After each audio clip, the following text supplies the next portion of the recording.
Subhanallahi wa bihamdihi adada khalqihi wa rida nafsihi wa zinata arshihi wa midada kalimatihi. A'udhu billahi minash shaitanir rajim. Bismillahir rahmanir rahim. Rabbi shrah li sadri wa yassir li amri wahlul 'uqdatam min lisani yafqahu qawli waj'al li waziran min ahli. Allahumma alhimna rushdan wa'izna min sharuri anfusina. Allahumma arina al-haqqa haqqan warzuqna ittiba'a. Allahumma arina al-batila batilan warzuqna ijtinaba. Ameen summa ameen. Tafsir Surah An-Nisa, Raku number 16, ayat number 105. Inna anzalna ilaykal kitaba bil haqqi litahkuma bainan nasi bima araqallah wa la takun lil kha'inina khasima wastaghfirillah innallaha kana ghafurur rahima wa la tujadil anil lazina yahtanuna anfusahum Inna Allah la yuhibbu man kana khawwanan athima. اے نبی صلی اللہ علیہ وسلم، ہم نے یہ کتاب حق کے ساتھ تمہاری طرف نازل کی ہے. اور کیوں نازل کی ہے؟ تاکہ جو راہ راست اللہ نے تمہیں دکھائی ہے اس کے مطابق لوگوں کے درمیان فیصلے کرو. تم بددیانت لوگوں کی طرف سے جھگڑا کرنے والے نہ بن جاؤ. اللہ سے درگزر کی درخواست کرو، وہ بڑا درگزر فرمانے والا اور رحیم ہے. ان آیات کے پیچھے ایک واقعہ اس کے شان نزول میں موجود ہے. یہ واقعہ کیا تھا؟ مدنی دور میں آپ سب جانتے ہیں کہ نبی صلی اللہ علیہ وسلم کی حیثیت مختلف معاملات سے آپ کی ذمہ داری کی مختلف حیثیتیں تھیں. جہاں پر آپ مدینہ کے سربراہ بھی ہیں، مدینہ کے سپہ سالار اعظم بھی ہیں، وہاں پر آپ صلی اللہ علیہ وسلم مدینہ کے فیصلے کرنے کے حوالے سے سب سے بڑے قاضی بھی ہیں. اور میثاق مدینہ کے حوالے سے یہ بھی فیصلہ ہو چکا تھا کہ مسلمانوں کے فیصلے ان کی اپنی کتاب یعنی قرآن کے قوانین کے مطابق، یہود اور عیسائیوں کے فیصلے ان کی اپنی آسمانی الہامی کتابوں کے قوانین کے مطابق ہوں گے.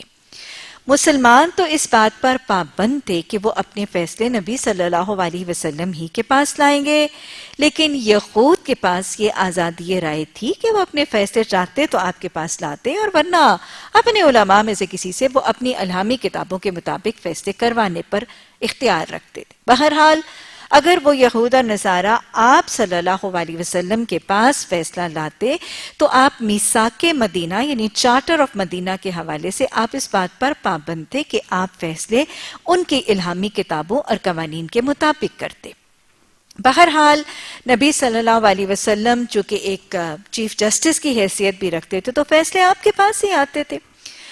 اب ایک واقعہ جو ہے وہ مدینہ کی بستی میں رونما ہوا، جس کے حوالے سے وہ مقدمہ آپ کے پاس لایا گیا. ہوا کیا کہ بنو ظفر کا ایک شخص اس کا تاریخ میں 2 نام آتے ہیں. ایک تو نام اس کا طعمہ بتایا گیا اور ایک جگہ اس کا نام بشیر بن ابیرق بتایا گیا. بہرحال وہ شخص طعمہ تھا یا بشیر بن ابیرق تھا، بنو ظفر کے قبیلے سے اس کا تعلق تھا. اور اس شخص نے کیا کیا؟ چوری کی اور چوری میں مال مسروقہ میں کوئی آٹے کا تھیلا تھا، کوئی ایک زرہ تھی اور اس کے علاوہ بھی مال مسروقہ میں چیزیں موجود تھیں.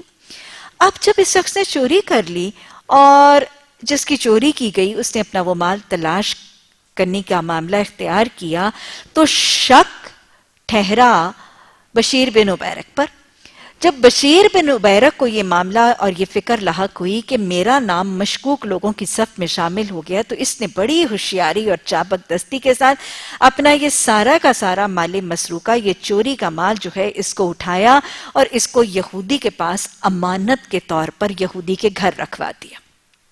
ذرا اس کی ہوشیاری اور چال بازی اور چلاکی دیکھی. اس نے ظاہر اس امکان اور اس خدشے پر کہ اگر مجھ پر الزام لگا اور میرے گھر کی تلاشی لی گئی اور وہ مال مسروقہ میرے گھر سے نکلا تو ظاہر چوری کا الزام مجھ پر دھر دیا جائے گا اور سرقہ کی حد مجھ پر جاری کر کے ہاتھ کاٹ دیے جائیں گے، کیونکہ یہ مسلمان تھا۔ بنیادی طور پر تو منافق تھا لیکن تھا مسلمان۔ اب اس نے وہ سارے کا سارا جو چوری کا مال ہے وہ ایک یہودی کے گھر رکھ دیا اور اس کو کہا کہ یہ میری تمہارے پاس امانت ہے۔ امانت سونپنے کے بعد جب وہ شخص جس کا مال چوری ہوا تھا وہ معاملہ لے کر جب اس کے پاس پہنچا، اصل چور کے پاس پہنچا اور مقدمہ دائر کیا گیا تو یہ شخص اس چوری سے پھر گیا۔ یہ شخص اس چوری سے پھر گیا اور اس نے چوری کا الزام اس یہودی پر لگا دیا جس کے گھر میں اس نے یہ مال مسروقہ خود رکھا تھا۔ دیکھا اس کی ہوشیاری؟ پہلے چوری کی، پھر چوری کے بعد اس کے اوپر امانت رکھوانے کے بعد اس شخص جس نے امانت کا احسان کیا تھا کہ اس کا مال امانتاً اس کے پاس رکھا، اس کو کیا پتا تھا کہ یہ چوری کا مال ہے؟ بہرحال اس نے جو امانت کا مال رکھا تھا اس مال کے عوض اس نے اس پر چوری کا الزام تھوپ دیا اور اس پر الزام تراشی کر دی۔ یہ مقدمہ نبی صلی اللہ علیہ وسلم کے پاس جب پیش کیا گیا تو چوری کا الزام، چونکہ وہ مال اب اس یہودی کے گھر سے برآمد ہو گیا تھا تو یہ الزام چوری کا اس یہودی پہ لگا دیا گیا۔ اس شخص نے خود ہی پہلے اس پر الزام لگایا، پھر یہودی کے گھر کی تلاشی دلوائی، وہاں سے وہ مال مسروقہ نکل آیا، گویا الزام اپنے یہودی پر ہو گیا۔ مقدمہ نبی صلی اللہ علیہ وسلم کے پاس جب پہنچا تو بشیر بن عبیرک کے رشتہ دار بنو ظفر کے قبیلے کے جو لوگ تھے وہ بھی بڑے چرب زبان تھے۔ منافقین کی صفات ایسے ہی ہوتے ہیں نا، جھوٹ بھی بولتے ہیں اور بڑی چابک دستی سے اور جھوٹی قسمیں بھی کھا لیتے۔ تو انہوں نے بڑی چرب زبانی سے بشیر کی وکالت بھی کی، بشیر کی حمایت بھی کی اور بشیر کو کور کر کے پورے کا پورا الزام جو ہے وہ یہودی پر تھوپنے کا طریقہ اختیار کر دیا۔ بشیر نے خود بھی یہ معاملہ کیا، اس کے حمایتی رشتہ دار بھی اس کے وکیل بن کر چرب زبانی سے وہ الزام اس یہودی پر تھوپتے رہے۔ نبی صلی اللہ علیہ وسلم اس یہودی کے خلاف چوری کا فیصلہ اس مقدمے کے حوالے سے دینے کے والے تھے تو اللہ سبحانہ تعالیٰ کی رحمت سے قرآن کی یہ آیات وحی کی شکل میں نازل ہوئیں اور آپ صلی اللہ علیہ وسلم کو ساری حقیقت حال سے خبردار کر دیا گیا کہ یہودی چور نہیں ہے، اس پر الزام لگایا گیا ہے اور یہ خائن ہے، یہ شرب زبان جو اپنے چور اور جھوٹے رشتہ دار کے حق میں وکالت کر کے آپ سے جھوٹا فیصلہ لینے کا طریقہ اختیار کر رہے تھے۔ کوئی آپ کو وحی کے ذریعے ساری حقیقت سے آگاہ کر دیا گیا اور پھر اس حوالے سے صحیح فیصلہ صادر فرما کر اس حقیقی چور کو سزا دلوائی گئی۔ بہت سی باتیں اس واقعے سے، بہت سے پیغام اور بہت سے سبق اور رسول جو ہیں وہ وضع ہوتے ہیں۔ سب سے پہلی بات تو جو واضح طور پر پتہ چلتی ہے کہ نبی صلی اللہ علیہ وسلم بشر تھے۔ آپ صلی اللہ علیہ وسلم بشر تھے اور بشری تقاضوں کے مطابق غیب کا علم آپ صلی اللہ علیہ وسلم کے پاس نہیں تھا، الا یہ کہ آپ کو غیب کی کوئی خبر وحی کے ذریعے پہنچا دی جاتی۔ تو لہٰذا جب آپ صلی اللہ علیہ وسلم کے پاس غیب کا علم نہیں، حبیب خدا صلی اللہ علیہ وسلم کے پاس وحی کے علاوہ، بے اذن اللہ کے علاوہ غیب کا علم نہیں، تو آج یہ جو کاہن، یہ جو نجومی اور وہ جو چوری وغیرہ کے مال کے برآمد کرنے کی ٹو لگانے والے بیٹھے ہیں، یہ سب کیا ہے؟ یہ سب باطل ہے اور ان سب چیزوں پر ایمان لانا یہ شرک ہے۔ دوسری بات کہ آپ صلی اللہ علیہ وسلم سے بشری تقاضوں کے مطابق بھول چوک کا معاملہ ہوا اور ہوتا تھا، اور جب ہوا نبی صلی اللہ علیہ وسلم کی اس بھول چوک پر آپ کو وحی کے ذریعے اصلاح کروا کے صحیح رویہ جو ہے وہ بتا سکھا اور اس کی نشاندہی فرما دی گئی۔ گویا سیرت رسول صلی اللہ علیہ وسلم اور سنت رسول صلی اللہ علیہ وسلم معصوم عن الخطا ہے۔ سنت جس کو محفوظ کیا گیا ہے وہ معصوم ہے، اس کے اندر خطا نہیں۔ بشری تقاضوں پر جو کمیاں کوتاہیاں آپ سے لاحق ہوئیں، وحی کے ذریعے ان کو کریکٹ کر کے، ایریڈیکیٹ کر کے، ان کی اصلاح کر کے سنت کے نمونے کو پرفیکٹ قرار دے کر محفوظ کر لیا گیا۔ سو امت کے افراد آنکھیں بند کر کے سنت رسول صلی اللہ علیہ وسلم کا اتباع کر سکتے۔ بشری تقاضے سے آپ صلی اللہ علیہ وسلم سے غیب کے علم کی کمی کی بنیاد پر یہ معاملہ جو لاحق ہوا تو حدیث کے الفاظ موجود ہیں۔ بخاری میں حدیث آتی ہے کہ آپ صلی اللہ علیہ وسلم نے فرمایا کہ میں بھی تمہاری طرح کا ایک بشر ہوں. گویا عاجزی دیکھیے، انکساری دیکھیے اور سادگی بھی دیکھیے، اور اپنے بشری تقاضوں کا اعتراف بھی نظر آ رہا ہے. آپ نے فرمایا کہ میں بھی تمہاری طرح کا ایک بشر ہوں. جب کوئی فریق مقدمہ میرے پاس مقدمہ لاتے ہیں اور ان دونوں میں سے کوئی ایک زیادہ چرب زبان ہونے کی بنیاد پر مجھ سے غلط فیصلہ لے لیتا ہے، بس اوقات ہی ہوتا ہے. یہ دیکھیں کہ آج کے بھی کورٹ کچہری کے معاملوں میں قاضی کے ساتھ یہ معاملہ ہونے کا امکان ہے. ایک وکیل بہت ہی زیادہ چرب زبان ہے اور وہ بے ایمان ہے، وہ خائن ہے، وہ دھوکے باز ہے، لیکن اپنے پروفیشن میں بڑا ماہر ہے اور وہ اپنی چرب زبانی کے ساتھ جھوٹا فیصلہ لینے میں کامیاب ہو جاتا ہے. تو اسی حالت کی نشاندہی آپ نے فرمائی. جب دو فریق مقدمہ اپنا مقدمہ میرے پاس لے کر آتے ہیں اور ان میں سے ایک زیادہ چرب زبان ہونے کی بنیاد پر مجھ سے غلط فیصلہ کروا لیتا ہے تو وہ آگ کا ایک ٹکڑا ہے جو وہ اس نے اپنے لیے حاصل کر لیا. بہت بڑی آئی اوپنر ہے یہ حدیث. آج ہمارے معاشرے میں جھوٹے مقدمے دائر کیے جاتے ہیں، پھر بڑے بڑے چرب زبان منہ بولی داموں اور قیمتوں اور اجرتوں پر وکیل بڑے بڑے ہائر کر لیے جاتے ہیں اور جھوٹا کیس جیت لیا جاتا ہے. ایسا جھوٹا جیتا ہوا کیس کیا ہے؟ یہ آگ کا ایک ٹکڑا ہے جو جھوٹا فیصلہ کروانے والے نے اپنے حق میں لے لیا.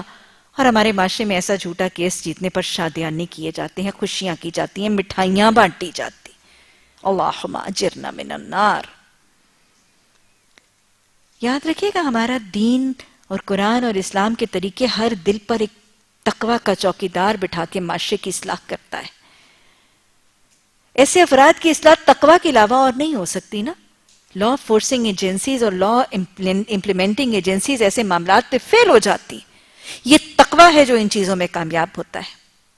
معاشرے کی اصلاح تب تک ممکن نہیں، گراس روٹ لیول تک، بیسک لیول تک اصلاح تب تک ممکن نہیں جب تک دلوں میں اللہ کی پہچان اور تقوی موجود نہیں ہوگا. اور یہی قرآن کا اعجاز ہے اور یہی ایمان کا انعام ہے معاشرے کو. اس کے علاوہ ایک اور بات بھی پتہ چلتی ہے کہ اللہ سبحانہ تعالیٰ خیانت کو، جھوٹ کو، الزام تراشی کو کس قدر ناپسند فرما رہے ہیں. اس شخص نے جو الزام لگایا وہ کتنا ناپسندیدہ ہے. یاد رکھیے گا جھوٹا الزام لگانے والا اپنی عبادات، 40 سال کی عبادات کو ضائع اور عقارت کر دیتا ہے. جلد بازی سے بچنے کا پیغام بھی مل رہا ہے. آپ صلی اللہ علیہ وسلم کہ اس واقعے سے یہ بھی پتہ چلتا ہے کہ کسی بھی فیصلہ، کسی بھی رائے، کسی بھی اوپینین کو ایکوائر کرنے سے پہلے تحقیق لازم ہے. معاملے کی کریت، معاملے کی ٹو تک جانا اور اس کے بعد اپنا رائے اور اپنا گمان قائم کرنا. تحقیق، نقصانات سے بچنے اور بہترین چیز کی تصدیق کی محنت کرنا ضرر رساں اثرات سے بچنے کے لیے بہترین اور پسندیدہ ہے. جلد بازی کے نتائج بھی برے اور جلد بازی بذات خود بھی ناپسندیدہ ہے. آپ صلی اللہ علیہ وسلم کو جب وحی کے ذریعے بتایا گیا اور ساری حقیقت حال سے خبر دی گئی تو پھر اللہ سبحانہ تعالیٰ کے حکم سے پھر ایک اور معاملہ بھی کھلا اور مزید یہودی کے حق میں اس بات کی تصدیق بھی ہو گئی کہ اللہ سبحانہ تعالیٰ کے حکم سے ہوا کیا تھا کہ جب چور نے وہ چوری کا تھیلا چوری کیا تھا تو وہ آٹے کا تھیلا تھا اور چوہوں نے اس تھیلے کو تھوڑا سا کاٹ بھی رکھا تھا اور اس کے اندر سوراخ تھا، جس کی وجہ سے جب وہ تھیلا اس چور کے گھر سے یہودی کے گھر تک گیا تھا تو وہ آٹا رستے میں گرتا گیا اور وہ یہودی کے حق میں گواہی بھی بن گئی. تو لہٰذا وحی کے ذریعے بھی گواہی ہوئی اور دنیاوی طور پر بھی اس یہودی کی سچائی اور اس کی برات کے لیے وہ گواہی کا معاملہ زمین پر بھی اس آٹے کے گرنے کی شکل میں نمودار ہو گیا. تو لہٰذا تحقیق کرنا بہرحال پسندیدہ بھی ہے اور اللہ سبحانہ تعالیٰ سچوں کے حق میں کوئی نہ کوئی رستہ ضرور ہی نکالتے ہیں. اور نبی صلی اللہ علیہ وسلم کو وحی کے ذریعے جب یہ بات پتہ چل گئی تو بہر کیف آپ صلی اللہ علیہ وسلم مدینہ کی بستی میں مکمل عدل کا طریقہ اختیار کرتے ہیں. اس یہودی پر جو الزام لگایا گیا تھا اس کو محض یہودی ہونے کی بنیاد پر سزا نہیں دی گئی. فیصلہ یہودی کے حق میں اور اس مسلمان منافق کے خلاف دے دیا گیا.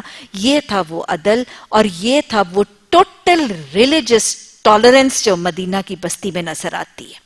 یہودی کو محض ایک مائنورٹی، ایک اقلیت اور ایک نان مسلم ہونے کی بنیاد پر عدل سے محروم نہیں کیا گیا تھا.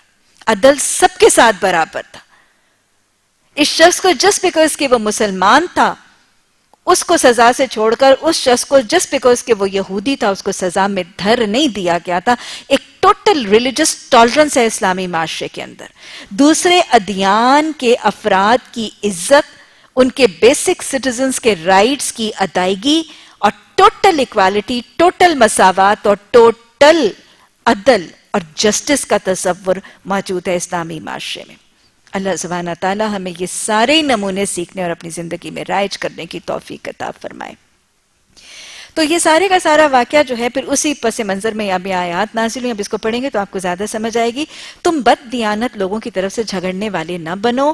گویا یہ تاکید صرف نبی صلی اللہ علیہ وسلم کو نہیں، اس واقعے کے پس منظر میں ان کو اور پھر رہتی دنیا تک ہر وکیل برادری یا ہر وہ شخص جو کسی خائن یا کسی لٹیرے یا کسی چور یا کسی بد دیانت شخص کی وکالت کرتا ہے، ہر قاری قرآن کو یہ پیغام دیا جا رہا ہے کہ تم بد دیانت لوگوں کی طرف سے جھگڑنے والے نہ بنو. میرا خیال ہے ان آیات میں آج ہماری وکیل برادری کو بہت بڑا پیغام ہے. اللہ نے یہ لا کر دی کہ جو لوگ خائن ہیں، جو بد دیانت ہیں، جو اصل چور ہیں، جو اصل ڈاکو ہیں، لٹیرے ہیں، ان کی طرف سے جھوٹے دائر کیے ہوئے مقدموں میں ان کے وکیل نہ بن جاؤ.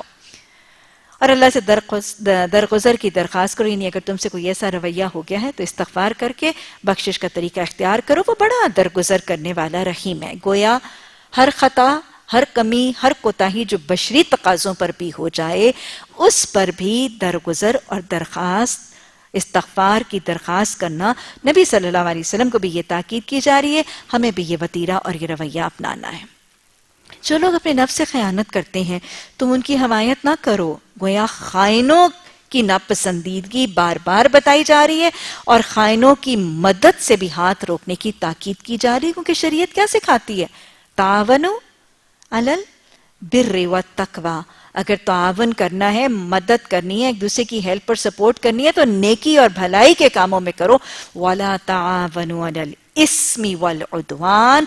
گناہ، ظلم اور زیادتی کے کاموں میں، چاہے وہ تمہارا قریبی سے قریبی رشتہ داری کیوں نہ ہو، تمہارے تعاون کا پیمانہ جو ہے وہ گناہ اور زیادتی کے کاموں میں نہیں ہوگا. تو یہی بات کہی جا رہی ہے. جو لوگ اپنے نفس سے خیانت کرتے ہیں تم ان کی حمایت نہ کرو. اللہ کو ایسا شخص پسند نہیں ہے جو خیانت کار اور معصیت پیشہ ہے. یہ لوگ انسانوں سے تو اپنی حرکاتیں چھپا سکتے ہیں مگر خدا سے تو نہیں چھپا سکتے. وہ تو اس وقت بھی ان کے ساتھ ہوتا ہے جب یہ راتوں کو چھپ چھپ کر اس کی مرضی کے خلاف مشورے کرتے ہیں. ان کے سارے اعمال پر اللہ محیط ہے. ہاں، تم لوگوں نے ان مجرموں کی طرف سے دنیا کی زندگی میں تو جھگڑا کر لیا. کیا خیال ہے؟ آج سب جھوٹوں کی طرف سے وکالت کرنے والوں کو یہ بات بتائی جا رہی ہے دنیا میں تو ان کی طرف سے جھگڑ لوگے مگر قیامت کے روز ان کی طرف سے کون جھگڑا کرے گا؟ آخرکار وہاں کون ان کا وکیل ہوگا؟ اگر کوئی شخص برا فعل کر گزرے یا اپنے نفس پر ظلم کر جائے اور اس کے بعد اللہ سے درگزر کی درخواست کرے تو اللہ کو درگزر کرنے والا اور رحیم پائے گا. مگر جو برائی کما لے تو اس کی یہ کمائی اسی کے لیے وبال ہوگی. اللہ کو سب باتوں کی خبر ہے اور وہ حکیم اور دانا ہے. پھر جس نے کوئی خطا یا گناہ کر کے اس کا الزام کسی بے گناہ پر تھوپ دیا. کتنے خوبصورت طریقے سے اللہ سبحانہ تعالیٰ سٹیپ وائز بتا رہے ہیں کہ دیکھو بشری تقاضے ہیں. کسی سے چوری ہو گئی، کسی سے جھوٹ ہو گیا، کسی سے بے ایمانی ہو گئی تو بہترین کام کیا ہے؟ اللہ سے معافی مانگ لو، توبہ کر لو، اصلاح کر لو، بخشش طلب کر لو، رب کی طرف پلٹ آؤ. اچھا اگر ایسا نہیں کرو گے اور اپنے اس گناہ پر استغفار کے بدلے جمے اور ڈٹے رہو گے تو پھر اللہ جانتا ہے. اور اس سے تیسرا اور پرلے درجے کا کام کہ نہ مانو گے نہ استغفار کرو گے بلکہ اپنا الزام کسی اور پر تھوپ دو گے. تو اس نے اس نے تو بہت ہی بڑے بہتان اور صریح گناہ کا بار سمیٹ لیا.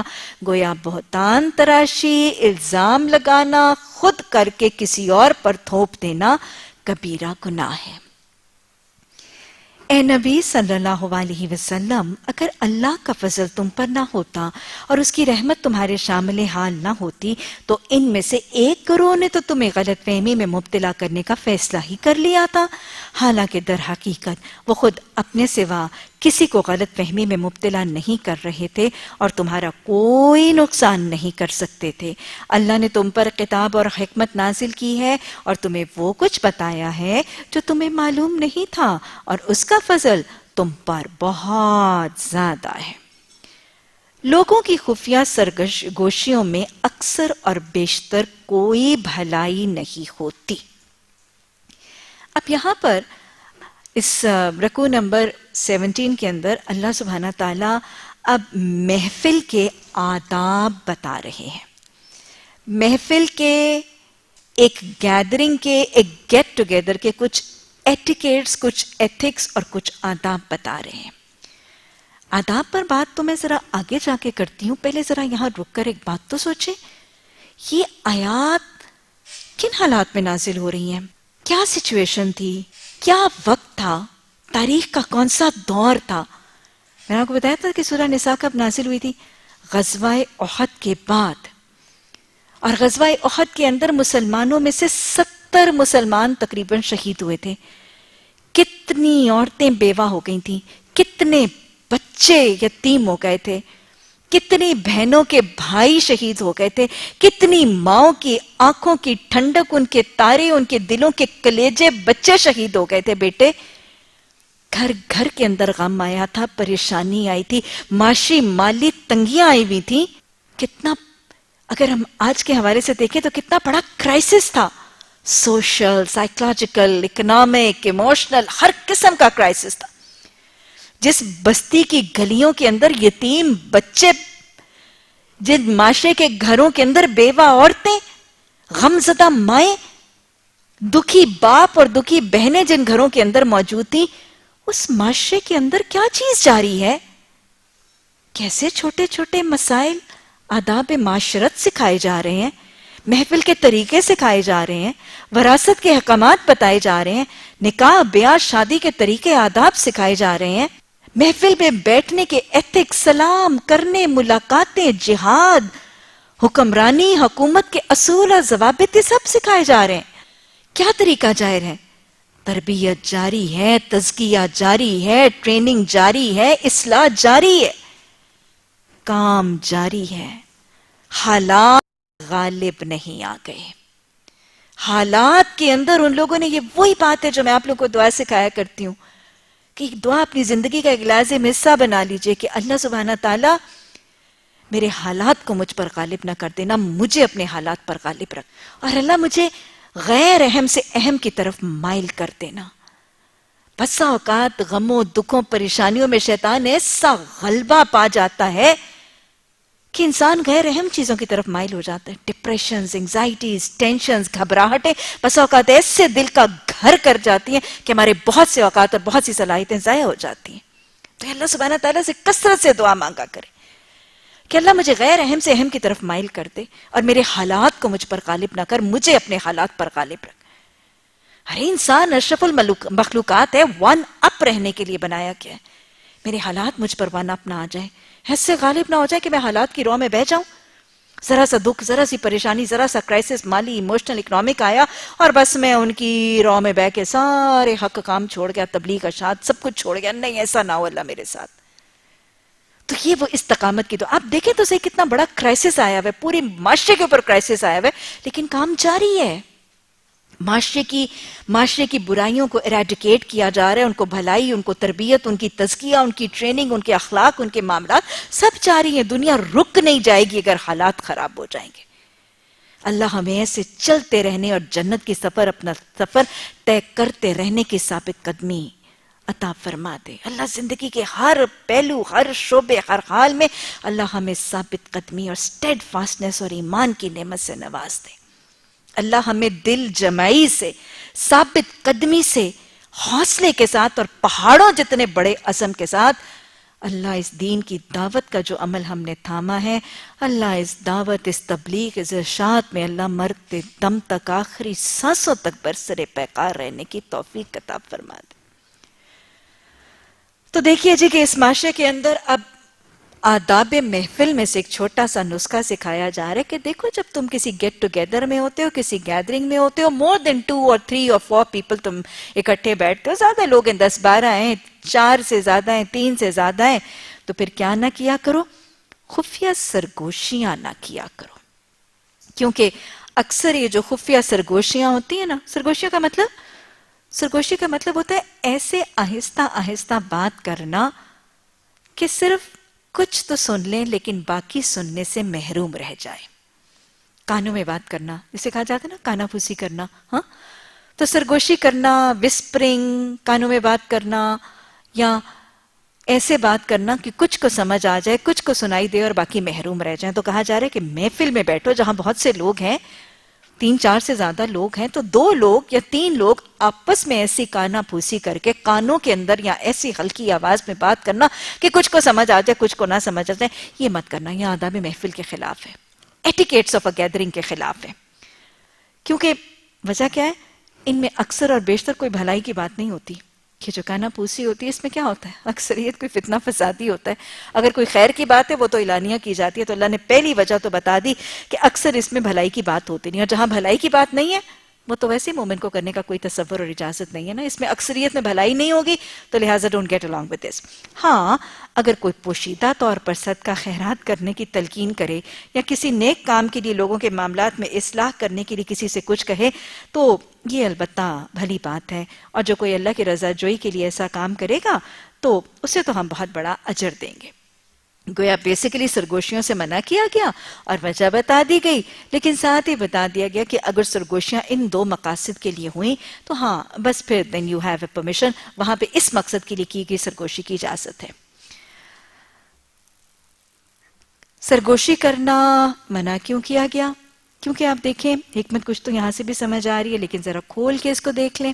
آپ دیکھیں کہ جب ایک محفل میں 3-4 لوگ بیٹھے ہیں اور 2 لوگ آپس میں اس انداز میں بات کر رہے ہیں کہ باقیوں کو سمجھ نہ آئے، آپ ذرا اپنے آپ کو وہاں پہ سوچیں تو صحیح، کیا مس انڈرسٹینڈنگز اور غلط اور ضرر ہونے کا امکان ہے۔ سب سے پہلے جب 2 لوگ آپس میں بات کرتے ہیں تو یہ رائے اور تاثر ضرور ہی باقی حاضرین محفل پر کنوے ہو جاتا ہے کہ یہ دونوں آپس میں زیادہ قریب ہیں، ان کا آپس میں تعلق زیادہ پیار کا ہے، ان کی انڈرسٹینڈنگ اور ان کی دوستی آپس میں زیادہ ہے، اور ہم لیفٹ آؤٹ ہیں۔ اس سے ہی تعلقات میں ایک دراڑ سی آ جاتی ہے۔ وہ 2 آپس میں زیادہ قریب ہیں اور ہم سے ذرا سی دوری ہے، تعلقات میں ایک تناؤ سا اور ایک کھچاؤ سی اور ایک ٹینشن کریٹ ہو جاتی ہے۔ پھر اس کے بعد ایک اگلا فتنہ شیطان ڈالتا ہے جو وہ ضروری ڈالے گا، اور آپ اپنے آپ سے پوچھتے ہیں وہ ضروری ڈالا ہوگا اس نے، اگر آپ نے اس چیز کو ایکسپیرینس کیا۔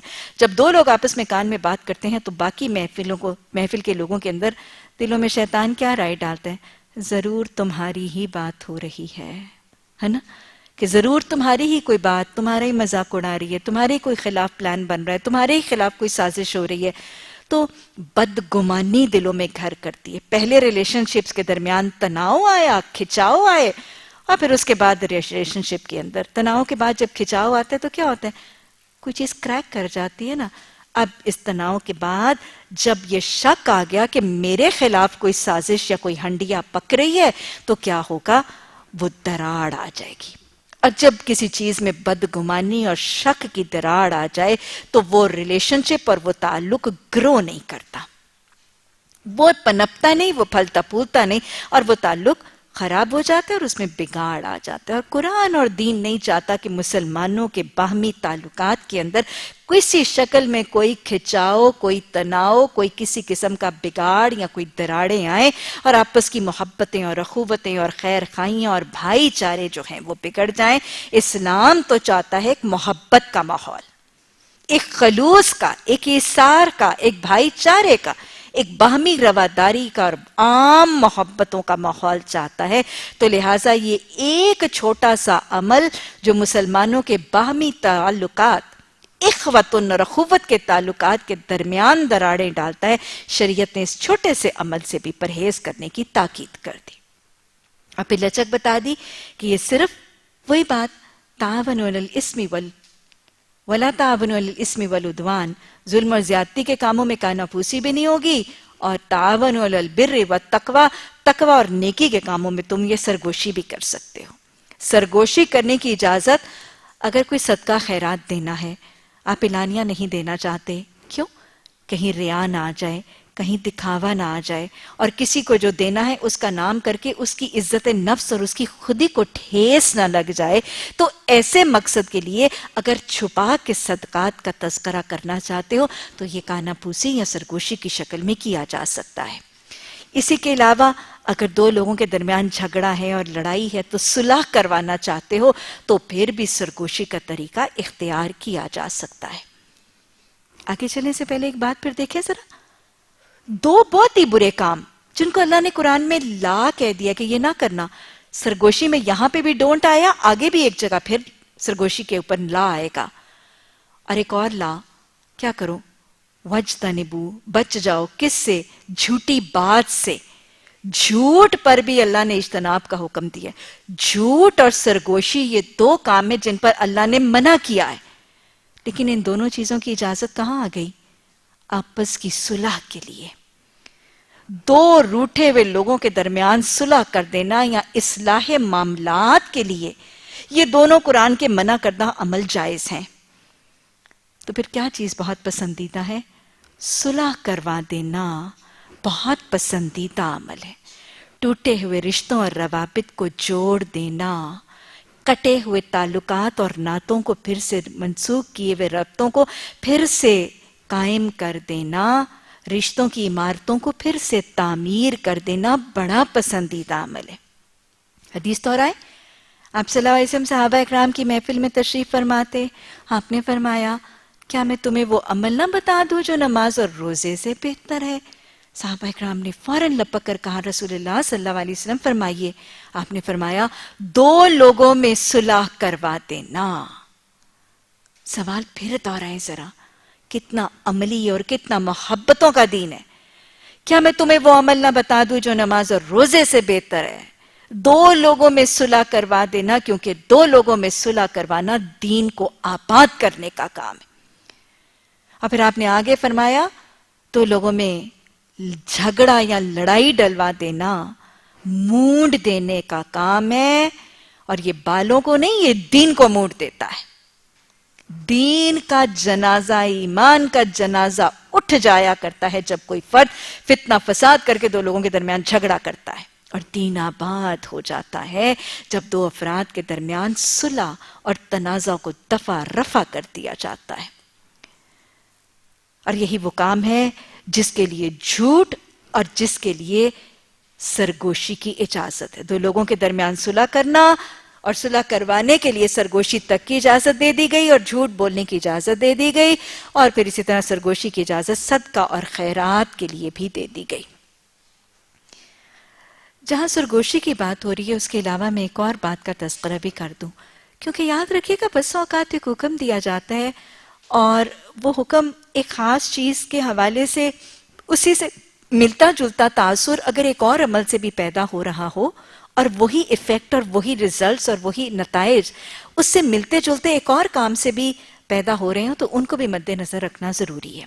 آپ دیکھیں کہ سرگوشی کے ساتھ کیا ہوتا ہے، جب کوئی شخص کان میں بات کرتا ہے یا سرگوشی آہستہ آہستہ کے وسپر کرتا ہے تو اس کا مقصد کیا ہوتا ہے کہ جس کو سنانا مقصود ہے صرف اس کو سمجھ آ جائے، باقی کو سمجھنا ہے۔ یہی مقصد ہوتا ہے نا کانا پھوسی کا یا سرگوشی کا۔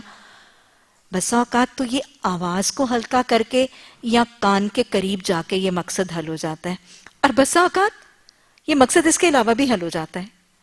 کیسے؟ مثلا آپ دیکھیں کہ ایک محفل میں اگر دو لوگ ایسے ہیں جو ایک زبان کو سمجھتے ہیں اور باقی وہ لوگ زبان نہیں سمجھتے، اور اس محفل میں کان میں بات کیے بغیر، آہستہ بات کیے بغیر، اس بولی میں بول کر باقی ساروں کو بغیر سمجھائے اونچی آواز میں بول کر وہ مقصد حل ہو جائے تو مقصد وہی ہوگا جو سرگوشی کا ہے۔ اس سے بھی اجتناب کرنا بہت ضروری ہے۔ اور میں آپ کو بتاؤں یہ بہت بری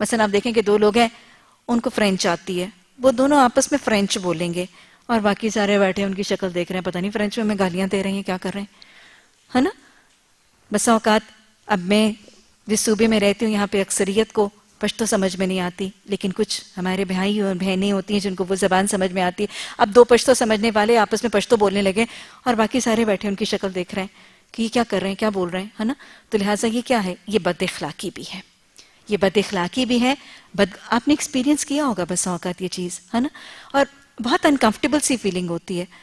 تو لہٰذا یہ بد اخلاقی کرنا اور پھر قرآن کے احکامات کے حوالے سے بھی ایک نافرمانی کا طریقہ ہے. اور پھر بس اوقات یہ ہوتا ہے کہ وہ ماں بیٹی جو مالکنیں ہوتی ہیں ان کو انگریزی سمجھ میں آ رہی ہوتی ہے، وہ جو ملازم ہے اس بیچاری کو انگریزی سمجھ میں نہیں آتی اور سارے نقص اور عیب اس کے انگریزی میں ٹٹ کر کے، ویسے میں آپ کو بتاؤں اس کو لہجے سے سب کچھ سمجھ میں آ رہا ہوتا ہے، بات میری ہی ہو رہی ہے.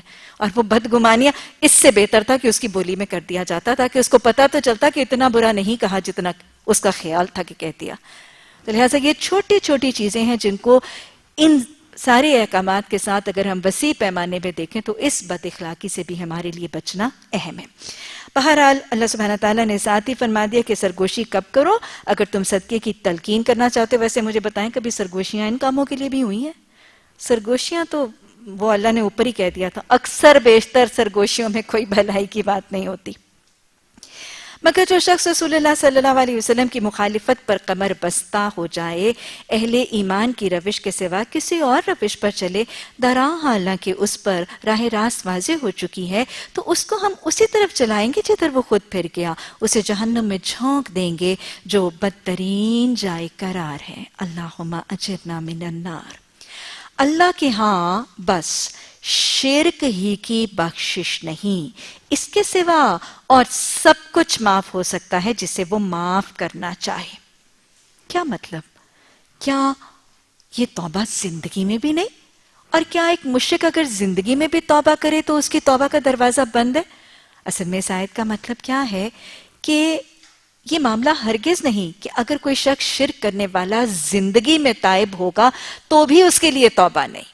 کیونکہ آپ نے دیکھا بڑے بڑے مشرکوں نے توبہ کی، حضرت خالد بن ولید، حضرت ابو ہریرہ، حضرت عمر، اکرمہ بن ابو جہل، ہند. شرک اور شرک میں اتنے آگے نکلے ہوئے لوگوں نے توبہ کی نا، اور ان کی توبہ قبول ہوئی. تو پھر یہ کیا معاملہ؟ اصل میں یہ کیا کہا جا رہا ہے کہ اگر کوئی شخص ساری زندگی شرک کرتا رہا، مرتے دم تک شرک کرتا رہا اور مرتے دم تک آخری سانس تک اس نے شرک سے توبہ نہیں کی اور شرک ہی کی حالت میں اللہ کے سامنے بغیر شرک سے توبہ کیے اللہ کے سامنے قیامت کے دن حاضر ہوا، تو اس قیامت کے دن ایسے نہ توبہ کیا کرنے والے مشرک کی معافی کا معاملہ اللہ کے ہاں نہیں ہے. کوئی شخص بڑے سے بڑا گناہ کر کے جائے گا اور اگر توبہ کر کے نہیں بھی گیا تو اللہ سبحانہ تعالیٰ فرما رہے ہیں کہ میرا دل چاہے گا تو باذن اللہ شاید میں اس کے دوسرے گناہ تو بخش دوں، لیکن اگر کوئی شرک سے توبہ کیے بغیر میرے سامنے حاضر ہوگا، ان الشرک لظلم عظیم، ایسے بڑے شرک کا گناہ کرنے والے کو اگر وہ تائب ہوئے بغیر میرے سامنے حاضر ہوا تو میں اس کا گناہ نہیں بخشوں گا. اصول کیا ہے؟ وہی جو نبی صلی اللہ علیہ وسلم اپنے چچا حضرت ابو طالب کو منتیں کرتے رہے اور مائل کرتے رہے کہ شرک سے تائب ہو کر ایمان قبول کر لیں فوت ہونے سے پہلے، کیونکہ جو شرک سے توبہ کیے بغیر فوت ہو جائے گا اس کے لیے بخشش کے دروازے بند ہیں، کیونکہ یہ سب سے بڑا گناہ ہے، ظلم عظیم ہے. زندگی میں شرک سے توبہ کے دروازے کھلے ہیں، لیکن یہ موت کے بعد کے معاملے کا تذکرہ کیا جا رہا ہے کہ اللہ کے ہاں بس شرک کی بخشش نہیں، اس کے سوا باقی سب کچھ وہ معاف کر سکتا ہے جسے وہ معاف کرنا چاہے. جس نے اللہ کے ساتھ کسی کو شریک ٹھہرایا وہ تو گمراہی میں بہت دور نکل گیا، وہ اللہ کو چھوڑ کر دیویوں کو معبود بناتے ہیں. اللہ کے ساتھ شرک کیسا؟ انشاءاللہ سورہ الانعام میں ہم واضح طور پر شرک اور عقیدہ توحید کے حوالے سے بات کریں گے، لیکن دیکھ لیجئے کہ اللہ کے ساتھ شرک کیسے ہوتا ہے. اس کی ذات میں، اس کی عبادات میں، اس کی صفات میں اور اس کے اختیارات میں. تو کسی نے اللہ کی ذات میں شرک کیا یا اس کی عبادات میں کیا، صفات میں کیا، یا اختیارات میں کیا، جس نے بھی کیا. دیویاں بنائی تو اس نے ذات میں شرک کر دیا. اگر اس نے اللہ کے علاوہ کسی اور کے لیے منت مراد دی تو اس نے عبادات میں شرک کر دیا. اگر کسی اور سے غیب کے علم کی حقیقت پتہ کی تو اس نے اللہ کے صفات اور اختیارات میں شرک کر دیا. اس شرک کی کیفیت میں اگر وہ گیا اور اس نے تائب ہونے کا طریقہ نہ اختیار کیا تو اس کے گناہوں سے توبہ نہیں. اللہ سبحانہ تعالیٰ ہمیں شرک کی حقیقتوں کو اور ہر ہی شرک کو، شرک اصغر، شرک اکبر، شرک خفی، شرک جلی، اللہ سب کو سمجھ کر ان کو پہچان کر ان سے اجتناب بھی کرنے، اگر زندگی میں کسی شکل میں رائج رہا ہے تو اس سے توبہ کر کے اپنی اصلاح کرنے کی توفیق عطا فرمائے. اللہ نے فرمایا کہ وہ مشرک کیا کرتے ہیں، وہ تو اللہ کو چھوڑ کر دیویوں کو معبود بنا لیتے ہیں. وہ اس باغی شیطان کو معبود بنا لیتے ہیں جس کو اللہ نے لعنت زدہ کیا. شیطان کو معبود بناتے ہیں. کبھی شیطان کی کسی نے عبادت بھی کی؟ شیطان کی کبھی کوئی عبادت تو نہیں کرتا، کوئی نماز تو نہیں پڑھتا شیطان کے لیے، کوئی روزہ تو نہیں رکھتا، نہ کبھی کسی نے حج کا اذن اور ارادہ کیا. یہ کیا ہے؟ عبادت کا مطلب اطاعت بھی ہے. تو گویا اللہ کے علاوہ کسی اور کی اطاعت کرنا بھی شرک ہے، وہ عبادات اور اطاعت کا شرک ہے. تو یہی کہا جا رہا ہے کہ اگر اللہ کے علاوہ کوئی شیطان کی اطاعت کرتا ہے، جس شیطان کو اللہ نے ملعون کیا اس کی اطاعت کرتا ہے، تو وہ بھی کیا ہے؟ وہ بھی کبیرہ گناہ اور شرک ہے. اور شرک کی اطاعت، شیطان کی اطاعت کے پھر آگے سے طریقے بتائے گئے. وہ اس شیطان کی اطاعت کر رہے ہیں جس نے اللہ سے کہا تھا، ہاں کیا کہا تھا؟ لَأَتَّخِذَنَّ مِنْ عِبَادِكَ نَصِيبًا مَفْرُوضًا. اس نے اللہ سے کہا تھا کہ میں ضرور پکڑوں گا تیرے بندوں میں ایک حصہ مقرر کیا جانے والا. یہ کب کہا تھا شیطان نے؟ ابلیس نے کہا تھا. سورہ بقرہ میں بھی ہم نے حضرت آدم علیہ السلام کی تخلیق کا واقعہ پڑھا. تب بھی ہوا تھا نا جب اللہ سبحانہ تعالیٰ نے کس کو کہا تھا؟ وَإِذْ قَالَ رَبُّكَ لِلْمَلَائِكَةِ اسْجُدُوا لِآدَمَ فَسَجَدُوا إِلَّا إِبْلِيسَ أَبَىٰ وَاسْتَكْبَرَ وَكَانَ مِنَ الْكَافِرِينَ. اللہ نے سب کو کہا تھا سجدہ کرو، سب جھک گئے تھے سجدے میں، فرشتے سب کے سب، لیکن یہ جن جو اپنی عبادت کے زور سے کہاں بن گیا تھا؟ وَقَانَ مِنَ الْجِنِّ، وہ جنوں میں سے تھا. اور وہ کس کے ساتھ؟ فرشتوں کا ہم نشین. اس نے انکار کر دیا تھا. اور پھر اس کو اللہ سبحانہ تعالیٰ نے اس تکبر، اس گھمنڈ اور سجدے کے انکار کی وجہ سے اللہ نے کہا تھا وَقَانَ مِنَ الْكَافِرِينَ، تو کافروں میں سے. پھر اس کو کہہ دیا گیا تھا فَخْرَجْ مِنْهَا، تو نکل جائے اس جنت میں سے. اس کو کہہ دیا گیا تھا مَذْعُومًا مَدْحُورًا، تو لعنت زدہ ہے، تو دھتکارا ہوا ہے نا. ایسے ہی ہوا تھا نا. جب اللہ سبحانہ تعالیٰ نے اس کو نکالا تھا، اس کو جہنم سے نکالا تھا، اس کو لعنت زدہ اور دھتکارا ہوا بنا دیا گیا تھا، تو اس وقت اس نے اللہ کے ساتھ ایک مکالمہ ہوا تھا. اور وہ مکالمہ ایک جگہ پر نہیں ہے، قرآن میں مختلف موقعوں پر یہ مکالمہ بریک اپ کر کے یہ واقعہ جو ہے وہ نریٹ کیا گیا. مکالمے کا ایک حصہ یہ تھا کہ اللہ نے اس سے سب سے پہلے پوچھا تھا کہ تجھے کس چیز نے روکا؟ ما منعک، کہ تجھے کس چیز نے روکا کہ تو اسے سجدہ نہیں کرتا؟ ہے نا، اسے سوال کیا گیا تھا. اس نے کیا کہا تھا؟ انا خیر من، میں اس سے بہتر ہوں. خلقتنی من طین، تو نے اس کو کس سے بنایا؟ خلقتنی من نار وخلقتہ من طین، تو نے مجھے آگ سے بنایا اور تو نے اس کو کس سے بنایا؟ تجھے اس کو مٹی سے بنایا. اس کا تکبر تھا، انا خیر من کا تکبر. پھر اس نے کیا کہا؟ اللہ سبحانہ تعالیٰ مجھے مہلت دے دے، الی یوم یبعثون، اس دن تک مجھے مہلت دے جب یہ لوگ پھر اٹھائے جائیں گے. اللہ سبحانہ تعالیٰ نے اس کو مہلت دے دی تھی کہ اچھا جا، میں تجھے اس دن تک کی مہلت دیتا ہوں. پھر اس نے مہلت دینے کے بعد کہا تھا، دو جگہ قرآن میں آتا ہے. ایک جگہ اس نے کہا تھا کہ میں اب یہ جو تیرے بندے ہیں نا، جن کی وجہ سے میں شیطان میں جنت میں سے نکلا، اب میں ان کے آگے سے، ان کے پیچھے سے، ان کے دائیں، ان کے بائیں سے ان پر حملہ کروں گا. ایک جگہ اس نے اس کے اپنے حملے کی ڈائریکشنز بتائی تھی. اور پھر یہاں پر اس نے اپنے حملے کے طریقے بتائے تھے. یہاں پر اس نے طریقے بتائے کہ میں ان کو بہکاؤں گا، میں ان کو حکم دوں گا، میں ان کو آرزویں دلاؤں گا. ہاں پھر اللہ سبحانہ تعالیٰ نے کہا تھا جا تو چڑھا ان پہ جتنا تو چاہتا ہے، جا تو اپنے پیادے بھی لیا، اپنے تو سوار بھی لیا، اور ان پہ جن میں سے تو چاہتا ہے، ان کے مالوں، ان کی اولادوں میں سے ساجہ لگانا چاہتا ہے تو لگا لے. اور پھر اللہ سبحانہ تعالیٰ نے کہہ دیا تھا کہ ان میں سے صرف میرے بندے وہی بچیں گے جو مخلصین ہوں گے. اللہ اخلاص عطا فرما دے، اللہ مخلص بنا دے، اللہ خلوص سکھا دے، اور اللہ ہمیں زندگیوں میں اخلاص کے ساتھ اپنی عبادت کرنے کی توفیق عطا فرما دے۔ تو یہ ایک بہت طویل سا مکالمہ ہے جو قرآن کے مختلف موقعوں پر آیا، یہاں پر اس مکالمے کا ایک حصہ آ رہا ہے، اور اس مکالمے میں آپ شیطان کا لب و لہجہ دیکھیے گا، کتنی ضد ہے، کتنی ڈھٹائی ہے، کتنا تکبر ہے۔ یہ سارے رویے کیوں جاننے ضروری ہیں؟ کیونکہ یہ رویے شیطان کے رویے ہیں، مردود رویے ہیں، رب کے ناپسند رویے ہیں، جنت سے نکلوائے جانے والوں کے رویے ہیں۔ ضد ہے، ڈھٹائی ہے، ابسٹنسی ہے، سٹبننس ہے، ایروگنس اور تکبر ہے، اور پھر یہ بھی دیکھ لیجئے کہ بہت پکا ارادہ ہے اللہ سے ڈٹ جانے کا، اللہ کے سامنے کھڑے ہو کر جم کر اللہ کی مخالفت پہ جمے رہنے کا کتنا پکا عزم ہے، کتنا پکا ارادہ ہے۔ کہ تکبری تو اللہ کو پسند نہیں نا۔ اور پھر اس نے کیا کہا؟ اس کا رویہ دیکھیں، لَأَتَّخِذَنَّ، ہر جگہ پہ الف اور نون مشدد آپ کو نظر آئے گا۔ کس چیز کا نشاندہی کرتا ہے؟ البتہ ضرور میں یہ کام کروں گا۔ نشاندہی ہوتی ہے نا، الف اور نون مشدد جب اکٹھا آئے اس کا کیا مطلب ہے؟ لام تاکید کے لیے اور نون مشدد، البتہ میں ضرور کروں گا۔ آپ سارے کے سارے مکالمے میں دیکھیے گا یہی طریقہ نظر آئے گا، البتہ ضرور میں بیٹھوں گا، البتہ ضرور میں پکڑوں گا، البتہ ضرور میں بہکاؤں گا، البتہ ضرور میں ان کو بھٹکاؤں گا، ان کو امیدیں دلاؤں گا، ہر چیز میں البتہ ضرور ہے۔ کتنا پکا ارادہ ہے اس کا، کتنا مصمم ارادہ ہے اس کا، کتنا ڈٹرمنڈ ہے وہ، کتنی ول پاور ہے اس کی ہمیں بھٹکانے کے لیے۔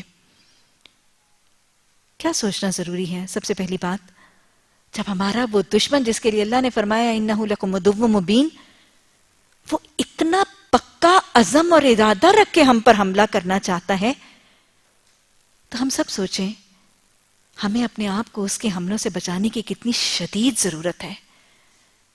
وہ ہمیں، ہماری اولادوں، ہماری ذریتوں پر اتنے پکے مصمم ارادے سے حملہ آور ہونا چاہ رہا ہے۔ اس نے تب اللہ کے سامنے کھڑے ہو کے کہہ دیا تھا میں ضرور بہکاؤں گا ان کو، میں ضرور بھٹکاؤں گا ان کو۔ جب وہ اتنے پکے مصمم اور اتنے ڈینجرس ارادوں سے میرے اور میری اولادوں کی طرف بڑھ رہا ہے، تو ہمیں بہت زیادہ ہوشیار ہونے کی ضرورت ہے، بہت زیادہ چکنے اور الرٹ ہو جانے کی ضرورت ہے۔ اپنا ریڈار آن کر لیجئے، ہر طرف وہ منڈلا رہا ہے، وہ دائیں بائیں آگے پیچھے ہر طرف سے آئے گا۔ ریڈ الرٹ ہو جائیے اپنے لیے اور اپنی اولادوں کے لیے۔ وہ تو ڈٹرمنڈ ہے۔ اگلی بات، وہ جب اتنا ڈٹرمنڈ ہے تو کیا ہم بھی اتنے ڈٹرمنڈ ہو کر اس کے خلاف جمنے کا ارادہ کرتے ہیں؟ اپنے آپ سے سوال کریں، میں نے کتنی دفعہ یہ کہا بس اب میں نے شیطان سے بچ جانا ہے؟ میں نے کتنی دفعہ پکا ارادہ کیا اپنی زندگی میں؟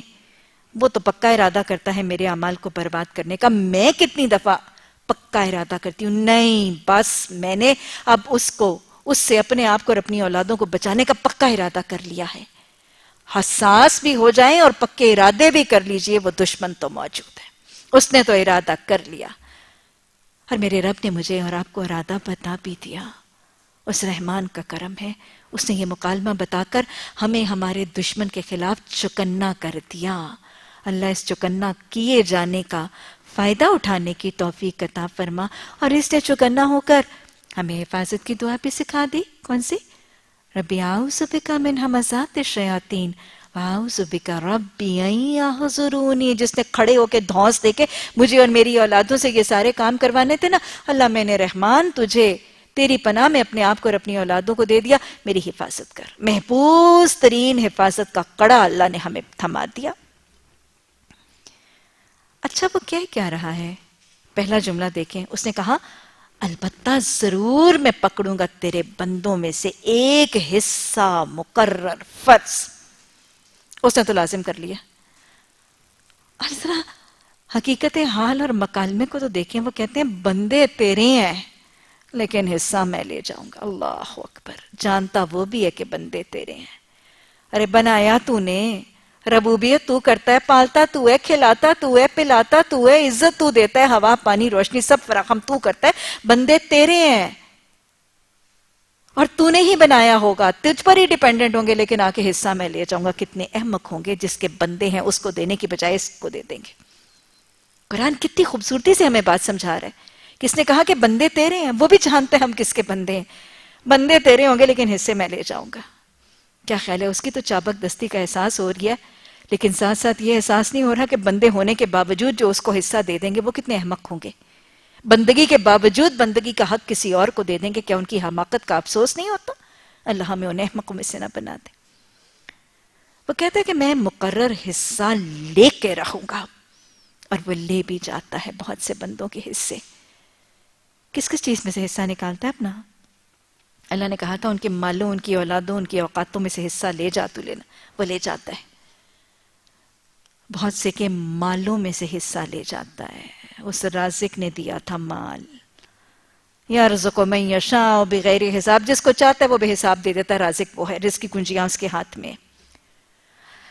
رازق رزق دیتا ہے، اور یہ اس بات پر جمع ڈٹا ہوا ہے کہ میں رازق کے دیے ہوئے رزق میں سے حصہ لے جاؤں گا، اور لے جاتا ہے. آپ نے دیکھا نہیں لے جاتے ہوئے اس کو؟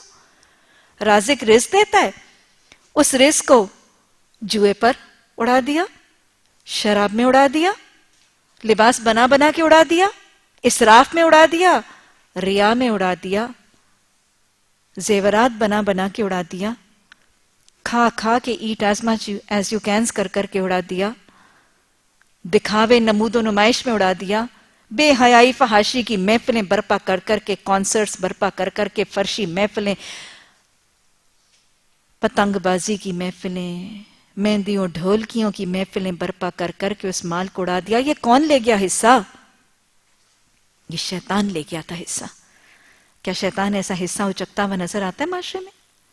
پھر وہ صرف مالوں میں نہیں حصہ لے جاتا، حرام کاری پر خرچ کیے ہوئے مال، حدود اللہ سے تجاوز پہ خرچ کیے ہوئے مال، ریا، اسراف، تکبر، دکھاوے نمود و نمائش سے خرچ کیے ہوئے مالوں میں حصہ نہیں لے جاتا، وہ بہت سو کے اوقاتوں میں حصہ لے جاتا ہے. شیطان اوقاتوں میں کہاں حصہ لے جاتا ہے؟ وقت ہے نا سب کے پاس، بس اوقات وہ وقتوں میں سے حصہ لے جاتا ہے. دن کے اوقات میں وہ اپنا حصہ لے جاتا ہے. وہ جو 3-3 4-4 گھنٹے بیٹھے فلموں کو تکتے رہتے ہیں، وہ جو 2-2 4-4 سال ایک سیریل ڈرامے کو فالو کرتے رہتے ہیں، وہ جو خرافات کے میگزین اور رسالے پڑھتے رہتے ہیں، وہ جو فیس بکوں کے اوپر فیس بکنگ کر کے لوگوں کے حالات کی کرید اور ٹو لیتے رہتے ہیں، مجھے بتائیں وہ وقت کون لے گیا؟ نہ نماز کے لیے بچا، نہ قرآن کے لیے بچا، نہ حقوق اللہ کے لیے بچا، نہ تیمارداری کے لیے بچا، نہ خبرگیری کے لیے بچا، نہ اشاعت کے لیے بچا، نہ باجماعت کے لیے بچا. یہ وقت کون لے گیا؟ وہ ٹی وی ڈراموں پر لگا ہوا وقت، وہ فلموں ناچ گانوں پر ضائع کیا ہوا وقت، وہ خرافات کی محفلوں میں ضائع کیا ہوا وقت، جس نے تبلیغ، اشاعت، دین کی تعلیم، عبادات اور حقوق و لباد کی ادائیگی کے لیے وقت نہیں چھوڑا. یہ کون وقت لے گیا تھا؟ شیطان لے گیا تھا وقت. وہ لے جاتا ہے، اوقات میں سے وقت لے جاتا ہے، اپنا حصہ نکال کے، پری ڈیٹرمنٹ حصہ لوگوں کے مالوں میں سے، اوقاتوں میں سے لے. اور نظر آ رہے ہیں ہمیں معاشرے میں یہ وقت کا حصہ لوگ دیتے ہوئے شیطان کو نظر آ رہے ہیں، اور خوشی خوشی دیتے ہیں. نہ دھونے والوں کو لوگ احمق کہتے ہیں. اور سب سے زیادہ پینفل اور تکلیف دہ حصہ وہ ہے جو اولادوں میں سے لے جاتا ہے. صحیح سالم تندرست اعضاء والی وہ اولادیں خالق کسی ماں کی جھولی میں ڈال دیتا ہے. اور وہ ماں اس کی ماں تھی، خالق اس کا خالق تھا. وہ شیطان آ کے اس بچے کا حصہ لے جاتا ہے. ماں اس کو اللہ کا عبادت گزار، اس کو دیندار بنانے کے بجائے جب دنیا دار بنا دیتی ہے تو شیطان نے اس کا حصہ نکال لیا. وہ ماں اس کو اللہ کا اطاعت گزار بنانے کی بجائے صرف اپنی اور اپنی برادری کا اطاعت گزار بناتی ہے تو شیطان اس بچے کا حصہ لے گیا. وہ ماں اس بچی کو جب اسکول میں بھیج کر اس کو بیلے ڈانسنگ سکھا دیتی ہے تو شیطان اس بچی کا حصہ لے گیا. وہ ماں یا وہ باپ اس بچے کے گلے میں جب گٹار ڈال کے اس سے میوزک بجوا لیتے ہیں تو وہ شیطان اس اولاد کا حصہ لے جاتا ہے. آج ہمارے معاشرے کی اکثریت اولادوں کے اوقات اکثریت مالداروں کے مالوں اور بہت سے وقت والوں کے مال اور اوقات میں سے یہ شیطان کھلے عام سرے عام یہ حصہ نکالتا نظر آتا ہے، اور لوگ احمق دینے والے حصہ دیکھ کر اس پر فخر بھی جتاتے ہیں اور محظوظ ہو کر لطف اندوز بھی ہوتے ہیں۔ حصہ نہ دینے والوں کو لوگ احمق اور بے وقوف قرار دیتے ہیں۔ اللہ ہمیں یہ عقل، فہم اور شعور دے دے کہ اپنے ان حصوں کی حفاظت کرنے میں کامیاب ہو جائیں۔ اللہ کہتا ہے بندے تو تیرے ہیں، وہ شیطان کہتا ہے بندے تیرے ہیں، میں اپنے فکسڈ کردہ حصے نکال کے لے جاؤں گا۔ نکالوں گا کیسے؟ کیا کہتا ہے؟ میں انہیں بہکاؤں گا، میں انہیں آرزویں دلاؤں گا، انہیں الجھاؤں گا، انہیں حکم دوں گا۔ یہ سب کے ساتھ ایک ٹیکٹکس نہیں کرتا، اس کے ٹیکٹکس فرق ہے۔ جیسے اس کی ڈائریکشنز فرق تھی نا، کسی کو آگے سے، کسی کو پیچھے سے، کسی کو دائیں کسی کو بائیں سے۔ انشاءاللہ اس کی وضاحت ہوگی کہ آگے سے کس کو، کمزور ترین ایمان والوں کو آگے سے، اس سے ذرا مضبوط والوں کو پیچھے سے، کئیوں کو دائیں بائیں سے، ان کی نیکیاں اور ان کے گناہ دکھا دکھا کر۔ اب یہاں پر بھی اس کے حملے کے طریقے فرق ہیں۔ جو ذرا مضبوط ایمان والے ہیں ان کے اوپر تو وہ پہلے لائے عمل اپناتا ہے۔ میں بہکا دوں گا، ان کو بہکا دوں گا اور وہ میرے بہکاووں میں آ کے بہہ جائیں گے۔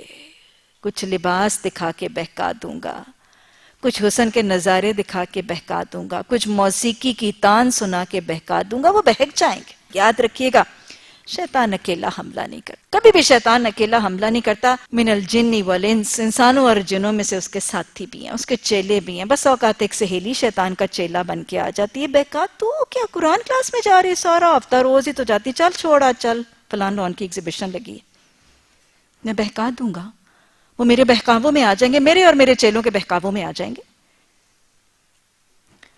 کچھ کو وہ بہکا دے گا، پھر کہتے ہیں میں انہیں آرزویں دلاؤں گا۔ کبھی وہ خود دل میں آرزویں ڈالے گا، کبھی اپنی کوئی چیلا، اپنا کوئی چانٹا بھیج دے گا، کبھی کوئی سہیلی، کبھی کوئی برادری والی، کبھی کوئی ہمسائی ان کو بہکا دے گی، کبھی کوئی اور مشورہ ان کو بہکا دے گا۔ میں بہکا دوں گا، میں ان کو آرزویں دلا دوں گا، ایسی ایسی آرزویں دلاؤں گا، ماؤں کے دلوں میں آرزویں ڈال دوں گا۔ اپنی بیٹی کو تو سلیو لیس ساڑی پہنا کے فلاں جگہ پہ نچوائے گی، بڑے بڑے اونچے طبقے والیوں نے آنا، تیری بیٹی کا بہت اچھے سے گھر کے کسی معاملے میں تیری بیٹی کا رشتہ طے ہو جائے گا، کسی کھاتے پیتے گھرانے والی خاتون میں اس کا حسن سما جائے گا۔ وہ بہکا دیتا ہے۔ یہ ڈانس کرے گی سٹیج پر تو زیادہ کو نظر آئے گی، بیٹھی بھی نہیں نظر آئے گی، وہ بہکا دیتا ہے۔ بے حیا ہوگی تو اوپر والی جینٹری کی آنکھوں میں سما دے گی، وہ بہکا دیتا ہے۔ وہ بہکا دیتا ہے کہ تیرا بیٹا اگر سودی کاروبار کا معاملہ کرے گا تو تیری فیکٹریاں 1 سے 2 بڑھ جائیں گی، تیرے پوتے بھی کھائیں گے، تیری پوتیاں بھی کھائیں گی۔ وہ بہکا دیتا ہے، وہ سود کھلا دیتا ہے، کہیں بے حیائی کروا دیتا ہے، کہیں اوریانی کرا دیتا ہے، کہیں فحاشی کروا دیتا ہے، کہیں ناچ گانے میں ملوث کروا دیتا ہے بہکا کے، کہیں سود خوری کی طرف لے جاتا ہے۔ انہیں آرزویں دلاؤں گا، حرام کھانے سے ترقی ہو جائے گی۔ انہیں میں آرزویں دلا دوں گا۔ میں کچھ کو، اب کچھ تو بے وقوف ہوں گے، احمق ہوں گے، کمزور ایمان والے ہوں گے، کسی کمزور ایمان والے کو بہکاؤں گا، کسی کو آرزوؤں میں مبتلا کر دوں گا، اور پھر جو ذرا مضبوط ایمان والے ہیں، کچھ صاحب علم ہیں، انہیں میں الجھا دوں گا۔ معاشرے میں ایسے ہی ہیں، کچھ بہے ہیں، کچھ بہک گئے ہیں، کچھ آرزوؤں میں کر رہے ہیں، اور کچھ الجھے الجھے میرے احکامات ماننے لگیں گے۔ میں الجھا دوں گا، وہ بڑے صاحب ایمان ہوں گے، وہ بڑے عبادت گزار ہوں گے، وہ قرآن پڑھنے پڑھانے والے ہوں گے، حدیث کا مطالعہ کرنے والے ہوں گے، لیکن میں انہیں الجھا دوں گا، ان کو کنفیوز کر دوں گا۔ اور معاشرہ کنفیوزڈ بھرا پڑا ہے۔ آج تو بڑے بڑے عالم بیٹھے ہیں، الجھنے پیدا کرنے کے لیے بیٹھے ہیں۔ میں ایسا الجھاؤں گا، میں ایسا کنفیوز کروں گا کہ وہ خود اپنی زبانوں سے کہیں گے کہاں لکھا ہے یہ سود، یہ آج کا سود نہیں، اس زمانے کا سود ہے۔ میں ایسا الجھاؤں گا کہ ان کو شراب کی حرمت سمجھ میں نہیں آئے گی۔ میں ایسا بے وقوف بنا کے انہیں الجھاؤں گا کہ وہ ان بحثوں اور ان تبصروں میں پڑے رہیں گے کہ چہرے کا پردہ نہیں، سر کو ڈھانپنا نہیں، کہاں لکھا یہ، کہاں لکھا وہ، یہ فلاں کی انٹرپریٹیشن، یہ فلاں کی انٹرپریٹیشن کہہ کے بس انہی الجھنوں میں رہ جائیں گے اور زندگی الجھنوں میں ہی گزار دیں، حالانکہ قرآن پڑھنے والے ہوں گے، حالانکہ حدیث سمجھنے والے ہوں گے۔ ایسی الجھنوں میں ڈالوں گا کہ عقل پہ پردے پڑ جائیں گے۔ کیا خیال ہے، مجھے بتائیں یہی طریقے نہیں ہے شیطان، اور نظر نہیں آتے لوگ؟ مالوں میں سے، اوقاتوں میں سے، صلاحیتوں میں سے، ہماری تمام معاشرے کی چیزوں میں سے آج بہت سے لوگ بہک گئے ہیں، بہت سے لوگ آرزوؤں اور تمناؤں کے شکار ہو گئے اور پھر آدھا معاشرہ الجھنوں میں پڑا ہے. کہیں بیٹھ تو جائیے, فوراً لوگوں کا سوال ہوتا ہے آپ تو قرآن پڑھتی ہیں, آپ تو قرآن پڑھاتی ہیں, نہیں مجھے بتائیں کیا قرآن میں واقعی چہرے کے پردے کا حکم ہے؟ کیوں ہے یہ؟ کیونکہ شیطان نے الجھنیں پیدا کرنے کا ایک نیٹ ورک قائم کر رکھا ہے, اور آج پھر مزید کچھ علماء سو اس نیٹ ورک کے ایجنٹس بنے ہوئے ہمارے میڈیا کے اوپر لوگوں کے ذہنوں میں. یاد رکھیے گا وہ شیطان کے الچی جو قرآن اور حدیث کے احکامات میں مزید الجھنیں پیدا کر رہے ہیں, اور آج ہمارا یہ میڈیا واقعتاً شیطان کا چیلا اور شیطان کا آلہ کار. وہ کہتا ہے میں کچھ کو الجھا دوں گا. یہ تو 4 طریقے بتائے اس نے کمزور ایمان والوں کے لیے, ذرا سے مضبوط ایمان والوں کے لیے, اور جو سارے سے سب سے زیادہ کمزور ایمان والے جو اس کا تر نوالا ہے نا, اس کے لیے وہ اپنا طریقہ بتاتا ہے. میں انہیں حکم دوں گا, اللہ اکبر, بندے احکم الحاکمین کے, بندے مالک الملک کے, اس خالق احسن الخالقین کے بندے, اور یہ کہہ رہا ہے میں ان کے اوپر کھڑا ہو کے ان کو حکم دوں گا. قرآن بھرا پڑا ہے احکامات سے, قرآن بھرا پڑا ہے نواہی سے, لیکن یہ مردود کہہ رہا ہے کہ میں ان کے اوپر کھڑا ہو کے اپنے حکم دوں گا اور میں ان کو ڈکٹیٹ کروں گا اور وہ میری ڈکٹیشنز مانیں گے. انسان واقعی گرتا ہے تو اسفل سافلین بن جاتا ہے. یہ کمزور ترین اب صاحب ایمان طبقہ اور اللہ کے بندوں میں سے کمزور ترین طبقہ ہے, جس کے حوالے سے وہ کہہ رہا ہے کہ میں ان کے سر پہ دھونس سے کھڑا ہو کے میں ان کو حکم دوں گا. گویا شیطان حکم دے گا اور وہ پپٹس کی طرح بندوں کو, اللہ کے بندوں کو, عباد کا, اللہ کے بندوں کو انگلیوں پر کٹ پتلیوں کی طرح نچائے گا. یہ کمزور ترین اللہ کے بندے ہیں جن کو وہ کہہ رہا ہے کہ میں حکم دوں گا, اور میرے حکم سے وہ پتہ ہے پھر کیا کریں گے. بڑا کھول کے پڑھیے گا ان احکامات کو. یہ کمزور ترین درجہ ہے. وہ حاکم بن کے کھڑا ہو گیا, اللہ کا بندہ اس کا محکوم بن گیا. وہ اللہ کا بندہ اللہ کا کھا رہا ہے, اللہ کا دیا پہن رہا ہے, اللہ کی دی ہوئی عزت کو انجوائے کر رہا ہے, اللہ کی دی ہوئی اولادوں کو انجوائے کر رہا ہے, اللہ کا دیا ہوا مال استعمال کر رہا ہے, اور شیطان اس کے اوپر حاکم بن کے اس کو ڈکٹیٹ کر رہا ہے اور اس سے کچھ کام کروا رہا ہے. کہتا ہے میں حاکم بن کے اس احمق ترین شخص کے اوپر کھڑا ہو کے اس کو کیا کہوں گا کہ وہ جانوروں کے کان پھاڑے, وہ جانوروں کے کان چیریں, اور میں انہیں حکم دوں گا کہ وہ میرے حکم سے خدائی ساخت میں رد و بدل کریں گے. یہ دو کام وہ کہتا ہے کہ میں جو بے وقوف ترین بندے ہوں گے نا, جو اللہ کے احکامات اپنے خالق مالک رازق وکیل رب کے احکامات چھوڑ کے میرے احکامات ماننے لگیں گے, میری آرڈرز پہ ناچنے لگیں گے, ان سے پھر میں ڈکٹیشن دے کے 2 کام کرواؤں گا. ایک تو یہ کہ ان سے میں کہوں گا کہ وہ جانوروں کے کان چیریں, اور دوسرا میں ان سے کہوں گا کہ وہ خدائی ساخت میں تبدیلی کریں. جانوروں کے کان چیریں کا مطلب کیا ہے؟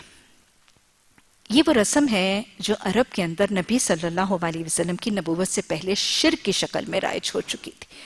انشاءاللہ وضاحت سے بات سورہ الانعام میں آگے جا کر سورہ مائدہ میں اور سورہ انعام میں ہم بہت وضاحت سے صائبہ, وسیلہ, حام کے حوالے سے بات کریں گے. اللہ نے فرمایا نہ کوئی صائبہ ہے, نہ وسیلہ ہے, نہ حام ہے.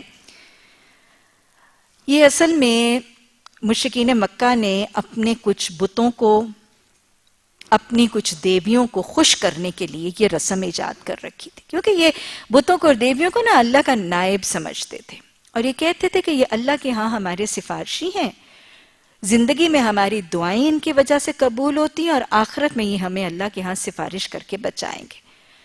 تو یہ جو بت تھے انہوں نے ان کو اللہ کا نائب بنایا ہوا تھا, اور اللہ کے ان نائبوں, ان بتوں اور دیویوں اور دیوتاؤں کو خوش کرنے کے لیے یہ ان کے لیے چڑھاویں, منتیں, مرادیں, نیازیں, یہاں تک کہ اپنے بچے بھی قتل کر دیتے تھے ان کے لیے. تو اسی حوالے سے ان بتوں کو خوش کرنے کے لیے ایک رسم جو رائج تھی کہ ان بتوں کے آستانوں اور ان بتوں کے ناموں پر کچھ جانور, اونٹ, بکریاں, اس قسم کے کچھ جانور جب ایک خاص ڈیفینیشن اور ایک خاص حالت میں پہنچ جاتے تھے, آگے جا کے وضاحت سے بات ہوگی, تو اس خاص حالت میں پہنچنے والے اونٹ, اونٹنیاں یا بکریوں وغیرہ کو اپنے بتوں کے نام پر پن یا آزاد کر دیتے تھے. اور ان آزاد کردہ جانوروں کو, جن کو انہوں نے خاص بت کے نام پر آزاد کیا ہوتا تھا, نہ ان کا دودھ پیتے تھے, نہ ان پر سواری کرتے تھے، نہ ان پر بار برداری یعنی سامان بوجھ وغیرہ لاتے تھے، نہ ان کو ہل چلانے، نہ ان کو کھیت وغیرہ فصلوں کے لیے، ان سے نہ مزدوری لیتے تھے، نہ جوتتے تھے، نہ محنت کرتے تھے، نہ دودھ پیتے تھے، نہ اونٹ لیتے تھے، نہ ذبح کر کے کھانے کا تو سوال ہی نہیں پیدا ہوتا تھا، اور کھلا ان کو چھوڑ دیتے تھے کھیتوں میں کھانے پینے بربادی کرنے کے لیے۔ اور ان جانوروں کو چونکہ گلی کوچوں میں کھلا دندنانے کے لیے چھوڑا جاتا تھا، تو ایلیمنٹ انڈیکیشن کے طور پر اور علامت کے طور پر کہ یہ فلاں جانور فلاں بت کے نام پر آزاد کرتے ہیں، انڈیکیشن کے طور پر ان کے کان چیر دیے جاتے تھے۔ اور ان عرب کے اندر، معاشرے کے اندر گلیوں کوچوں میں کھیتوں میں اس طرح کان چرے ہوئے جانور پھرتے تھے، اور کوئی ان کو کچھ نہیں کہتا تھا اور ان کو روکتا نہیں تھا۔ یہ شرک تھا، اور اس بستی میں بہت زیادہ رائج تھا، اور بہت مباحثے سے اس پر بات بھی ہوئی سورہ انعام میں بھی، انشاءاللہ آگے میں پھر دہرا رہی ہوں، وضاحت سے بات وہاں ہوگی اور آپ کو یہ طریقہ وہاں سمجھ آئے گا۔ لیکن یہ صرف کون کرواتا تھا؟ یہ شیطان ان کے جانوروں کو شرک کے لیے استعمال کرواتا تھا، اور پھر غیر اللہ کے لیے ان کے کان چیر کر ان کو چھوڑ دیتے تھے۔ یہ جملہ شاید آپ مجھ سے بہت زیادہ دفعہ سنیں گے کہ مکہ والے بر صغیر ہند میں بہت سے موجود ہیں۔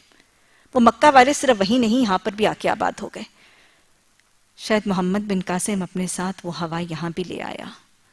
بہت سے مکہ والے آپ کو نظر آتے ہیں، اگر آپ سندھ میں چلے جائیں تو من و ان ایسے کان کٹے بکریاں اور بکرے گلیوں میں پھرتے ہوئے نظر آتے ہیں۔ ان کو کچھ اولیاء اللہ کی قبروں کے لیے وقف کر کے ان کے کان چیر کر ان کو گلیوں میں پھرنے کے لیے چھوڑ دیا جاتا ہے۔ کان کٹی بکریاں اور بکرے سندھ میں موجود ہیں۔ اسی طرح اگر آپ نے سنا ہو تو منگو پیر کے مگرمچھ، منگو پیر کی ایک نہر ہے، اور منگو پیر کے اندر وہ مگرمچھ، اس نہر کے اندر ایک لیک سا ہے، اور اس کے اندر انہوں نے مگرمچھ پالے ہوئے ہیں، اور ان کا خیال ہے کہ مگرمچھوں کو جس نے گوشت ڈالا، اور پھر مگرمچھوں کا ایک سردار ہے، ان کو انہوں نے خاص اولیاء اللہ کے نام پر وقف کر دیا۔ منگو پیر کے نام پر ان مگرمچھوں کو وقف کیا گیا۔ ان مگرمچھوں کا ایک سردار ہے، لوگ وہاں پہ جاتے ہیں اور منگو پیر کے نام کی منتیں مرادیں گوشت کی شکل میں چڑھا کر ان مگرمچھوں کو کھلا دیا جاتا ہے۔ ارے یہاں پہ بچے بھوکے بلک رہے ہیں، پورا سال عید الضحیٰ سے عید الضحیٰ تک لوگ گوشت کی شکل دیکھتے ہیں، اور وہاں پہ گوشت جو ہے وہ منت مان کے منگو پیر کے نام پر ان مگرمچھوں کو کھلا دیا جاتا ہے۔ اور ان کا خیال یہ ہے، یہ تاثر قائم کیا گیا ہے کہ جس شخص کا گوشت مگرمچھوں کا سردار کھا لیتا ہے، اس کی خواہش ضرور پوری ہو جاتی ہے، اور گوشت پہ گوشت وہاں ڈالا جاتا ہے۔ وہاں کے جو گدی نشین ہیں، اصل میں وہ گوشت اتنی مہنگی قیمت پر باندھتے ہیں کہ ان کی انڈسٹری ہے وہ پوری۔ یہ شیطان کے کام ہے، صرف مکہ والوں کے اندر اور حجاز اور عرب میں نہیں تھے، یہاں پہ بھی موجود ہیں۔ ایک تو یہ شرکیہ کام، اس نے کہا کہ میں ان سے کہوں گا کہ جانوروں کے کان پھاڑیں، اور میں انہیں حکم دوں گا کہ وہ میرے حکم سے خدائی ساخت میں رد و بدل کریں۔ یہ بدترین قسم کی اللہ کی نافرمانی ہے۔ بنائے گا اللہ، خالق بنائے گا، مالک بنائے گا، رب پالے گا، اور میں بیٹھ کے ان کو کہوں گا کہ خالق کی تخلیق میں تبدیلی کر دو، اور وہ میرے کہنے سے خالق کی تخلیق میں تبدیلی کریں گے، اور ہو رہی ہے۔ بدترین شکلوں میں خالق کی تخلیق میں، جس حیت، جس ساخت، جس شیپ، جس کانسٹیٹیوشن، جس فارمیٹ میں اللہ بنائے گا، میں کہوں گا اس فارمیٹ کو بدل دو۔ جس کاموں کے لیے اللہ بنائے گا، میں کہوں گا ان کاموں کو بدل دو۔ مرد عورتیں بننے لگیں گی، عورتیں مرد بننے لگیں گے۔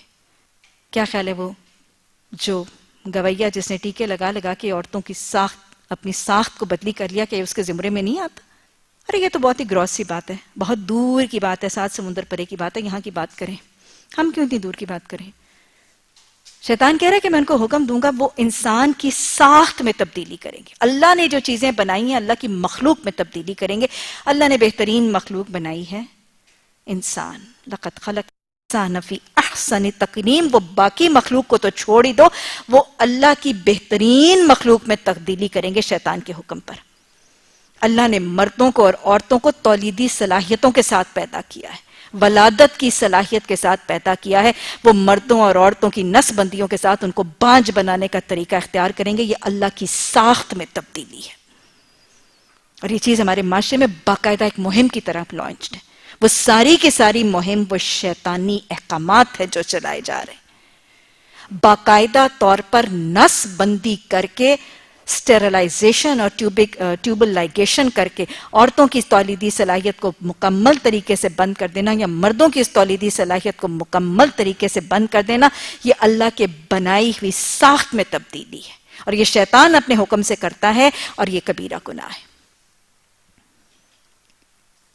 چہروں کی تبدیلی، کازمیٹک سرجریز، کازمیٹالوجیز آج ہمارے معاشرے میں کتنی رائج ہے، اور کازمیٹک سرجری کے نام پہ لاکھوں کروڑوں روپیہ پانی کی طرح بہایا جاتا ہے.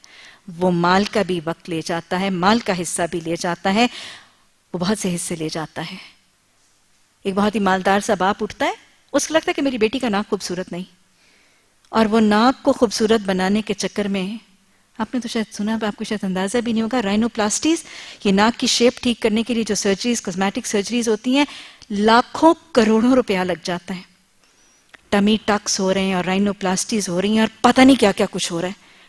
اللہ سبحانہ تعالیٰ نے میرے چہرے کی حیت ساخت ایک شکل میں بنا دی. اس ناک کی شکل چینج کرنا اور آنکھوں کو بڑا کرنا، بڑھاپے کی وہ رنکلنگ کو دور کرنا اور فیشل اپ لفٹس کروانا، اللہ نے ایک حیت، ایک ساخت بنا دی. اس ساخت کو بدلی کرنا اور پھر اس کے اوپر پیسے بہانا، یہ خوشیوں کی ضمانت نہیں ہے. بسا اوقات وہ مالدار والدین اپنی بیٹیوں، اپنے بچوں کے چہروں کو خوبصورت سے خوبصورت بنانے کے لیے سب کچھ کیا جا رہا ہوتا ہے، اور پانی کی طرح پیسہ بہایا جا رہا ہوتا ہے. وہ پیسہ شاید کسی غریب، کسی مسکین، کسی بیوہ، کسی بھوکے، کسی نادار مریض کو دے دیا جاتا تو شاید اس کی دعائیں لگ کر اس کی زندگی میں برکت آ جاتی. الٹا اس چیز سے رک کر ایک شیطان کے حکم کی تعمیل، یہ ساری کے ساری کاسمیٹک سرجریز، شریعت میں اس کا کوئی تصور موجود نہیں. یہ پیسے کا ضیاع ہے، اسراف ہے، اور شیطان کے احکامات کی اطاعت ہے. اس کے علاوہ اور کچھ بھی نہیں. ہاں، جہاں کسی کا کچھ جل جاتا ہے، سکن برنز ہیں، کوئی ایسی پرابلمز ہیں، وہاں پہ تو کاسمیٹک سرجریز ہو سکتی ہیں نا، ریہیبلیٹیشن کے لیے وہ سرجری ضروری ہے. لیکن محض خوبصورت بنانے کے لیے اتنا مال لگانا اور یہ کاسمیٹک سرجریز کرنا، اللہ کی تخلیق میں تغیر اور تبدیلی کرنا ہے، اور اس کا کوئی تصور شریعت میں موجود نہیں ہے. یہ صرف اسراف ہے، پیسے کا ضیاع ہے، اور زندگی میں بے برکتیں لانے کا طریقہ ہے. اور اس پہ تو مال بہت خرچ ہوتا ہے نا. اس سے چھوٹے درجے پر بھی اس سے زیادہ کبھی عمل رائج ہے جو عام گلی کوچوں میں ہو رہا ہے، اور جس کے بغیر ہمارے معاشرے میں تصور ہی نہیں موجود. وہی جو آپ نے اس میں سوال کیا، مجھے بتائیں کہ ہمارے جسم کا سب سے خوبصورت حصہ کون سا ہے، جس حصے پر میرا رب خود کہتا ہے. میرے رب کی ایک صفت کیا ہے؟ المصور. ذرا مطلب تو بتائیں، المصور کا مطلب کیا ہے؟ the only مصور of his type. ویسی تصویر بنانے والا نہ کوئی ہے، نہ ہوگا. وہ پرفیکٹ ہے. اس جیسا تصویر بنانے، وہ خود سے خود بناتا ہے تصویر، کسی چیز کو دیکھ کر نہیں بناتا، خود سے خود اس کا ماڈل، خود سے خود اس کا سانچہ، اور اس کی بنائی ہوئی تصویر پرفیکٹ بھی ہوتی ہے، کمپلیٹ ہوتی ہے. یہ تو ویسے ہی المصور ہے. اور جس چیز پر وہ المصور بڑے بڑے مان سے قرآن میں کہتا ہے، لَقَدْ صَوَّرْنَاكُمْ، میں نے تمہاری صورتیں بنائی ہیں، بڑے اہتمام سے بنائی ہیں. کہتا ہے کہ نہیں؟ آپ یہ اگری کرتے ہیں نا کہ وہ المصور ہے؟ اس کے صفاتی ناموں میں سے ایک نام ہے نا کہ وہ المصور ہے. ویسا مصور کوئی ہے کہ نہیں؟ وہ پرفیکٹ ہے اپنی تصویر بنانے کی صفت میں. اور وہ پرفیکٹ مزید کہتا ہے کہ میں نے تمہارا چہرہ صورناکم کہتا ہے. پھر ایک جگہ وہ کہتا ہے کہ میں نے تمہارا چہرہ تو نک سک نوک پلک درست کر کے بنایا. کتنے زبردست انداز میں اللہ میرے اور آپ کے چہرے کے حسن اور اس کی تکمیل کا تذکرہ کرتا ہے. اس کے بعد مجھے بتائیں یہ وہ چہرہ جو اس کی تخلیق میں سے ایسی تصویر ہے جس پر وہ خود فخر کر کے کہتا ہے کہ یہ چہرہ تو میں نے نک سک نوک پلک سے درست کر کے بنایا.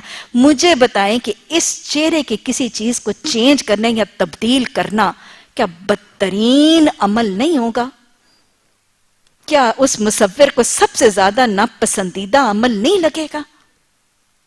میں نے تو پہلے بڑی موٹی موٹی مثالیں رائنو پلاسٹی کی دے دیں، سٹیرلائزیشن اور ٹیوبل لائگیشن کی دے دیں، وہ تو بڑی دور کی کوڑیاں ہیں. ایک خاتون اسلام قرآن پڑھنے کے بعد، حدیث پڑھنے کے بعد، اس المصور کے بہترین نک سک سے درست کیے ہوئے چہرے کے تذکرے کو پڑھنے کے بعد اگر وہ اٹھتی ہے یا وہ یہ کہہ دیتی ہے کہ یہ جو میرے چہرے پر میری آئی بروز کی ساخت یا میری بھووں کی ساخت اللہ نے بنائی یا نعوذ باللہ ثم نعوذ باللہ یہ شاید اس مصور نے درست نہیں بنائی، اور اس کو درست کرنے کے لیے ایک ادنا سے پارلر میں جا کے وہاں کی مصورہ کو کہتی ہے کہ اس المصور کی بنائی ہوئی شکل کو کچھ ایسا بنا دو کہ میں زیادہ خوبصورت لگنے لگی ہوں. تو مجھے بتا دیں، آپ فیصلہ کر کے حق سے بتا دیں کہ کیا یہ اس قرآن پڑھنے والی کے لائق ہے؟ اور کیا وہ اس المصور کی بنائی ہوئی تخلیق کو تبدیلی کرنے کا معاملہ اختیار تو نہیں کر رہی؟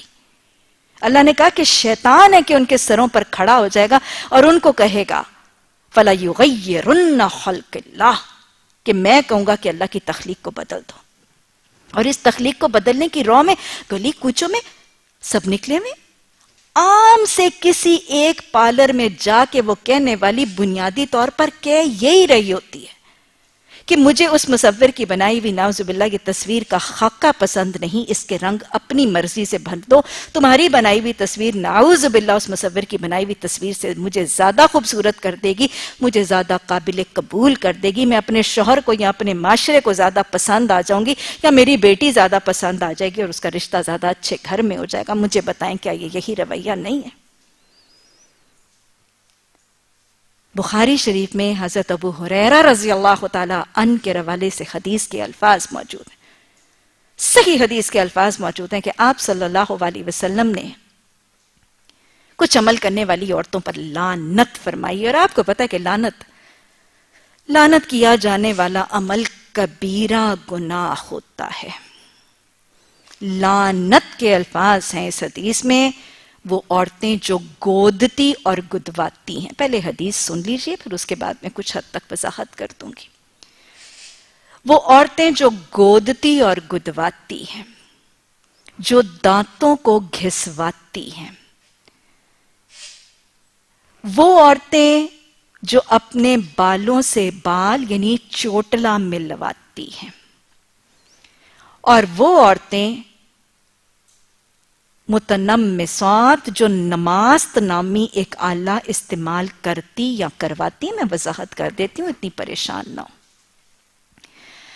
پہلی بات تو یہ ہو گئی کہ وہ جو گودتی اور گدواتی ہیں، گودنا کہتے ہیں خاص قسم کا عمل جس میں کھال یا سکن کی صرف اوپر والی سطح کو اور لیئر کو کچھ اکھاڑا جاتا ہے اور اس کے اندر ایک خاص قسم کا رنگ اور رنگین مواد بھر دیا جاتا ہے پھول، نقش نگار وغیرہ بنانے کے لیے، جس سے آج کے زمانے میں ٹیٹوئنگ کہا جاتا ہے.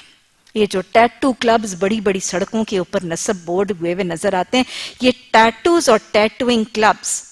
آپ نے دیکھا ہوگا ہماری خاص برادری ہے، وہ گورے رنگ کی خواتین جو ہیں اس برادری کی، وہ اپنی ٹھوڑیوں کے اوپر، اپنی پیشانیوں کے اوپر وہ نیلے نیلے پھول وغیرہ بنا دیے جاتے ہیں، اور یہ ٹیٹوئنگ اور گودنے کا رنگ اکثر نیلا ہی ہوا کرتا ہے. تو گودنا اور گدوانا، یہ ٹیٹوئنگ کرنا یا کروانا دونوں ملعون عمل ہے. کرنے والی پر بھی لعنت ہے اور کروانے والی پر بھی لعنت ہے. اس زمانے میں دوسرا عمل دانتوں کو گھسوانا. اس دور میں دانتوں کے درمیان خلا کا ہونا، گیپ کا ہونا، آج تو بسا اوقات کچھ لوگ کہتے ہیں نا یہ خوش بختی کی علامت ہے، یہ اوہام ہے. بہرحال خوبصورتی کی علامت سمجھا جاتا تھا. جب دانتوں کے درمیان ذرا گیپ اور دراز ہوتی تھی تو وہ باقاعدہ خوبصورت بننے کے لیے دانتوں کو گھسوا کر وہ یہ گیپ پیدا کرنے کی کوشش کرتی تھیں. بیوٹیفیکیشن کے لیے کوئی چیز جو آرٹیفیشلی کی جاتی تھی، اور اللہ نے جس حالت میں دانت بنوائے تھے اس دانتوں کی حیت کو بنا کے ان کے درمیان خلا بنوا لیا جاتا تھا. تو کرنے اور کروانے والیوں دونوں پر لعنت ہے. تیسرا، وہ عورتیں جو اپنی عورتوں کے ساتھ بال ملاتی ہیں. وہ بال، اس قسم کی نوعیت کی کوئی بھی چیز جو ایکچولی بالوں کی شکل دے، جیسے وگز وغیرہ لگائی جاتی، اس میں پراندہ یا ریبنز وغیرہ شامل نہیں، کیونکہ وہ پراندہ ہی لگتا ہے. لیکن جو آرٹیفیشل چٹیاں لمبی سے لگا دی جائے گی، یا وہ بڑے لمبے فلوئنگ ٹریسز دکھا دیے جائیں گے، کوئی بھی ہیئر سٹائل وغیرہ جیسے بھی ہے، لیکن بالوں کے ساتھ بال ملانا تاکہ جیسے میرے رب نے بنائے ہیں ویسے کے علاوہ کوئی اور تاثر دے دیا جائے. میرے رب نے سیدھے بنائے لیکن گھنگریالے کا تصور دے دیا جائے. میرے رب نے چھوٹے بنائے لیکن لمبے کا تاثر دے دیا جائے. میرے رب نے ہلکے بنائے لیکن گھنوں کا تاثر دے دیا جائے آرٹیفیشل بالوں کے ذریعے. تو یہ بھی ملعون عمل ہے. چوٹلا لگانے والیاں یہی ہیں جو بالوں کے ساتھ بال ملاتی ہیں. اور پھر چوتھا عمل آپ صلی اللہ علیہ وسلم نے جس پر لعنت فرمائی، وہ عورتیں جو ایک خاص قسم کا آلہ متنمسات، جو نماست نامی ایک آلے کو استعمال کرتی ہیں. نماست بنیادی طور پر ایک آلہ، ایک لوہے کا ایک آلہ، جیسے آپ سمجھیں کہ آج کے زمانے میں وہ ٹویزرز وغیرہ ہوتے ہیں نا، جو آئیبروز کے بال نوچنے کے لیے، پلکنگ وغیرہ کے لیے یوز ہوتے ہیں. یہ خاص ایک لوہے کا آلہ تھا جس سے وہ اپنی بھموں یعنی اپنی آئیبروز کے بال نوچتی تھیں یا نچواتی تھیں. اور اس دور میں بھی آج کے دور کی طرح یہ موٹی موٹی آئیبروز کی بجائے وہ کماندار اور بڑی ہی کروڈ قسم کی آرچنگ ایروز کا بہت ہی فیشن تھا، اور اس کو حسن کی علامت بھی سمجھا جاتا تھا. تو اس لیے وہ بھموں کے اوپر اور نیچے سے بال نوچتی تھی، اور نوچنے دوسری خواتین سے مدد لے کر اپنی آئیبروز کی شیپ کو چینج کرنے کے لیے یہ آلہ استعمال کرتی تھیں. تو آپ صلی اللہ علیہ وسلم نے بخاری شریف کی اس حدیث میں یہ آلہ استعمال کر کے اپنے ابرو یا اپنے بھموں یا اپنے آئیبروز کے بال نوچنے والی یا نچوانے والی عورتوں پر لعنت کے الفاظ استعمال کیے. تو گویا آئیبروز اور اس کی plucking might be with a tweezer اور might be with any other thing جس کے ساتھ بال نوچے جائیں گے آئیبروز کے، اس پر بنیادی طور پر لعنت کے الفاظ موجود ہیں. آج وہی بات ہے کہ شیطان نے جب یہ کہا تھا کہ کچھ کو تو میں حکم دوں گا، جو کمزور ایمان والے ہوں گے وہ تو میرے حکم پر ہی مان کے یہ کام کریں گے، ایسا ہی ہے نا. جو کمزور ایمان والے ان کو میں امیدیں دلا دوں گا نا، اتنے موٹے سے اور بھونڈے سے اور بھدے سے تمہارے آئے، تم کر کے تو دیکھو بڑی خوبصورت لگو گی. کبھی کوئی سہیلی ایجنٹ بن جاتی ہے، کبھی کوئی ماں ایجنٹ بن جاتی ہے، کبھی کوئی ایجنٹ بن جاتی ہے. کچھ لوگ تو بہکاوے میں آ جاتے ہیں، کچھ آرزو میں آئی وہ کتنی اچھی لگ رہی تھی اور میں بھی کروں گی، میں بھی اچھی لگوں، کچھ بہکاووں میں آ جاتے ہیں. اور باقیوں کو شیطان نے الجھا دیا ہے اور کچھ لوگوں نے الجھا دیا یہ کہہ کر اور حدیث کو کوٹ کر کے کہ نبی صلی اللہ علیہ وسلم نے لعنت کی ہے ان عورتوں پر جو مردوں سے مشابہت اختیار کرتی. الجھانے والوں نے الجھا بھی دیا. کچھ نے تو محض حکم ہی مان لینا تھا، شیطان کا وہ حکم مان گئے.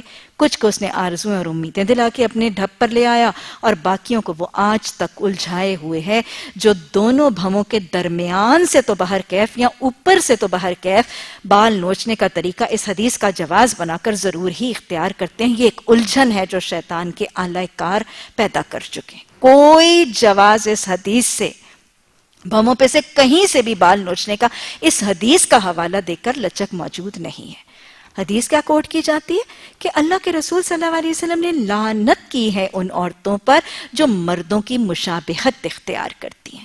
یاد رکھیے گا یہ آئیبروز خدا داد ہیں، یہ اللہ کی طرف سے بنائی ہیں، اس مصور نے بنائی ہیں، یہ عورت نے خود اس کی مشابہت اختیار کرنے کے لیے نہیں بنائی. اگر کسی خاتون کی یا کسی بچی کی بھویں زیادہ موٹی ہیں تو وہ خود ایک مرد کی مشابہت اختیار نہیں کر رہی ہے، اس کو رب نے اس شکل میں بنایا ہے، اور اس مشابہت کی وجہ سے یہ جواز ہرگز نہیں نکلتا. یہ اس خالق کی تصویر ہے. خاتون پر اس کا مواخذہ نہیں ہے اگر اس کو ایک حیت اور ایک ساخت میں اس کے خالق نے اس کی شکل، اس کے چہرے اور اس کے آئیبروز کی حیت کو بنایا. اور دوسری بات یہ ہے کہ خاتون چاہے اس کی آئیبروز کتنی بھی گھنی کیوں، کتنی بھی تھک کیوں نہ ہو، اور وہ اس کو اس ساخت پر چھوڑ ہی دے جس پر اللہ نے بنایا ہے، تو بھی وہ مردوں سے مشابہ نہیں ہوتی. اس کی چال ڈھال، اس کے جسم، اس کی حیت، اس کی سکن، اس کا کمپلیکشن، بہرحال اس کو رب مردوں سے مشابہت سے الگ ہی بناتا ہے۔ آج سے کچھ سال پہلے ہماری نانیاں، ہماری دادیاں، سارے گاؤں کی خواتین جو یہ طریقہ اختیار نہیں کرتی، کیا وہ ساری مرد لگنے لگتی ہیں؟ کیا وہ ساری مرد لگتی ہیں؟ کیا عورتوں کو لوگ مرد سمجھ کے ان کے ساتھ معاملہ فرق کر لیتے ہیں؟ عورت بہرحال عورت ہی لگتی ہے، اور اس کی آئی بروز جتنی بھی گھنی کیوں نہ ہو وہ عورت ہی لگے گی، اور یہ اس کی خود ساختہ شبیہ نہیں ہے، یہ اللہ کی بنائی ہوئی شبیہ ہے۔ اس کو چھونا گویا اللہ کی تخلیق میں تغیر اور تبدیلی ہے۔ یہ جواز نکال کر بھاموں کے درمیان میں سے بال نکالنا، یا نیچے سے یا اوپر سے کہیں سے، صرف اس لیے کہ ہم مردوں سے غیر شبیہ ہو جائیں، ایسا کوئی تصور اور کوئی جواز حدیث کے ذریعے نکالنا، یہ بالکل وہی روایت ہے کہ شیطان نے کہا میں ان کو الجھا دوں گا، اور الجھ کے بہت سے لوگ اس طریقے کو اپنائے ہوئے اور جواز نکالے بیٹھے۔ کوئی جواز کسی طریقے سے موجود نہیں، اور میں واضح طور پر بتا رہی ہوں کہ اس قرآن کی آیت کے حوالے سے یہ تخلیق کے بدلنے کا طریقہ ہے، اور بخاری کی صحیح حدیث کے حوالے سے یہ عمل ملعون ہے۔ اللہ ہمیں ملعون اعمال کی حقیقتوں کو سمجھنے اور زندگی میں ان کے قریب بھی جانے سے بچنے کی توفیق عطا فرمائے، اور اللہ سبحانہ تعالیٰ قرآن اور حدیث کے جو احکامات ہیں ان کو صحیح طریقے سے فہم اور فراست اور بلاغت کے ساتھ قائل کر دینے والے اندازے سے لوگوں تک پہنچانے کی بھی توفیق عطا فرمائے۔ اور یاد رکھیے گا، قائل وہی کر سکتا ہے جو پہلے خود قائل ہو کے اس کو اپنے عمل میں منتقل کرتا ہے۔ اللہ جو سنتے جائیں اس کو عمل میں لانے کی بھی توفیق کر دے، اور اللہ سبحانہ تعالیٰ یہ چھوٹی چھوٹی مشکلات ہماری زندگی میں ہمارے لیے یہ معاملات آسان کر دے۔ اللہ نے فرمایا کہ شیطان کہے گا کہ وہ میرے حکم سے خدائی ساکھ میں رد و بدل کریں گے۔ اس شیطان کو جس نے اللہ کے بجائے اپنے ولی سرپرست بنا لیا، وہ سری نقصان میں پڑ گیا۔ وہ تو ان لوگوں سے وعدے کرتا ہے اور انہیں امیدیں دلاتا ہے، مگر شیطان کے سارے وعدے بجز فریب کے اور کچھ بھی نہیں۔ ان لوگوں کا ٹھکانہ جہنم ہے، جس سے خلاصی کی وہ کوئی صورت نہیں پائیں گے۔ رہے وہ لوگ جو ایمان لے آئے اور نیک عمل کریں تو انہیں ہم ایسے باغوں میں داخل کریں گے جن کے نیچے نہریں بہتی ہوں گی، اور وہ وہاں ہمیشہ ہمیشہ رہیں گے۔ یہ اللہ کا سچا وعدہ ہے، اور اللہ سے بڑھ کر کون اپنی بات میں سچا ہے۔ انجام کار نہ تمہاری آرزوؤں پر موقوف ہے، نہ اہل کتاب کی آرزوؤں پر۔ جو بھی برائی کرے گا اس کا پھل وہ پائے گا، اور اللہ کے مقابلے میں اپنے لیے کوئی حامی و مددگار نہیں پا سکے گا۔ اور جو نیک عمل کرے گا، خواہ وہ مرد ہو یا عورت، بشرطے کہ وہ مومن ہو۔ یاد رکھیے گا، اللہ سبحانہ تعالیٰ کے ہاں جینڈر ڈسکریمنیشن کا کوئی کانسیپٹ نہیں۔ مرد نیکی کرے گا تو وہ اپنا اجر پائے گا، عورت نیکی کرے گی تو وہ اپنا اجر پائے گی۔ یہ رویہ موجود نہیں ہے اللہ کے ہاں۔ عورت اور مرد کے حوالے سے بالکل برابر عدل ہے۔ عورتوں کو ان کی نیکیوں پر آدھا اجر اور مردوں کو ان کی نیکیوں پر ڈبل اجر کا کوئی تصور نہیں۔ اللہ کے ہاں رویہ کیا ہے؟ اِنَّ اَكْرَمَكُمْ عِندَ اللَّهِ اتقاکم۔ اللہ کے نزدیک زیادہ عزت والا کون ہے؟ مرد؟ عورتیں؟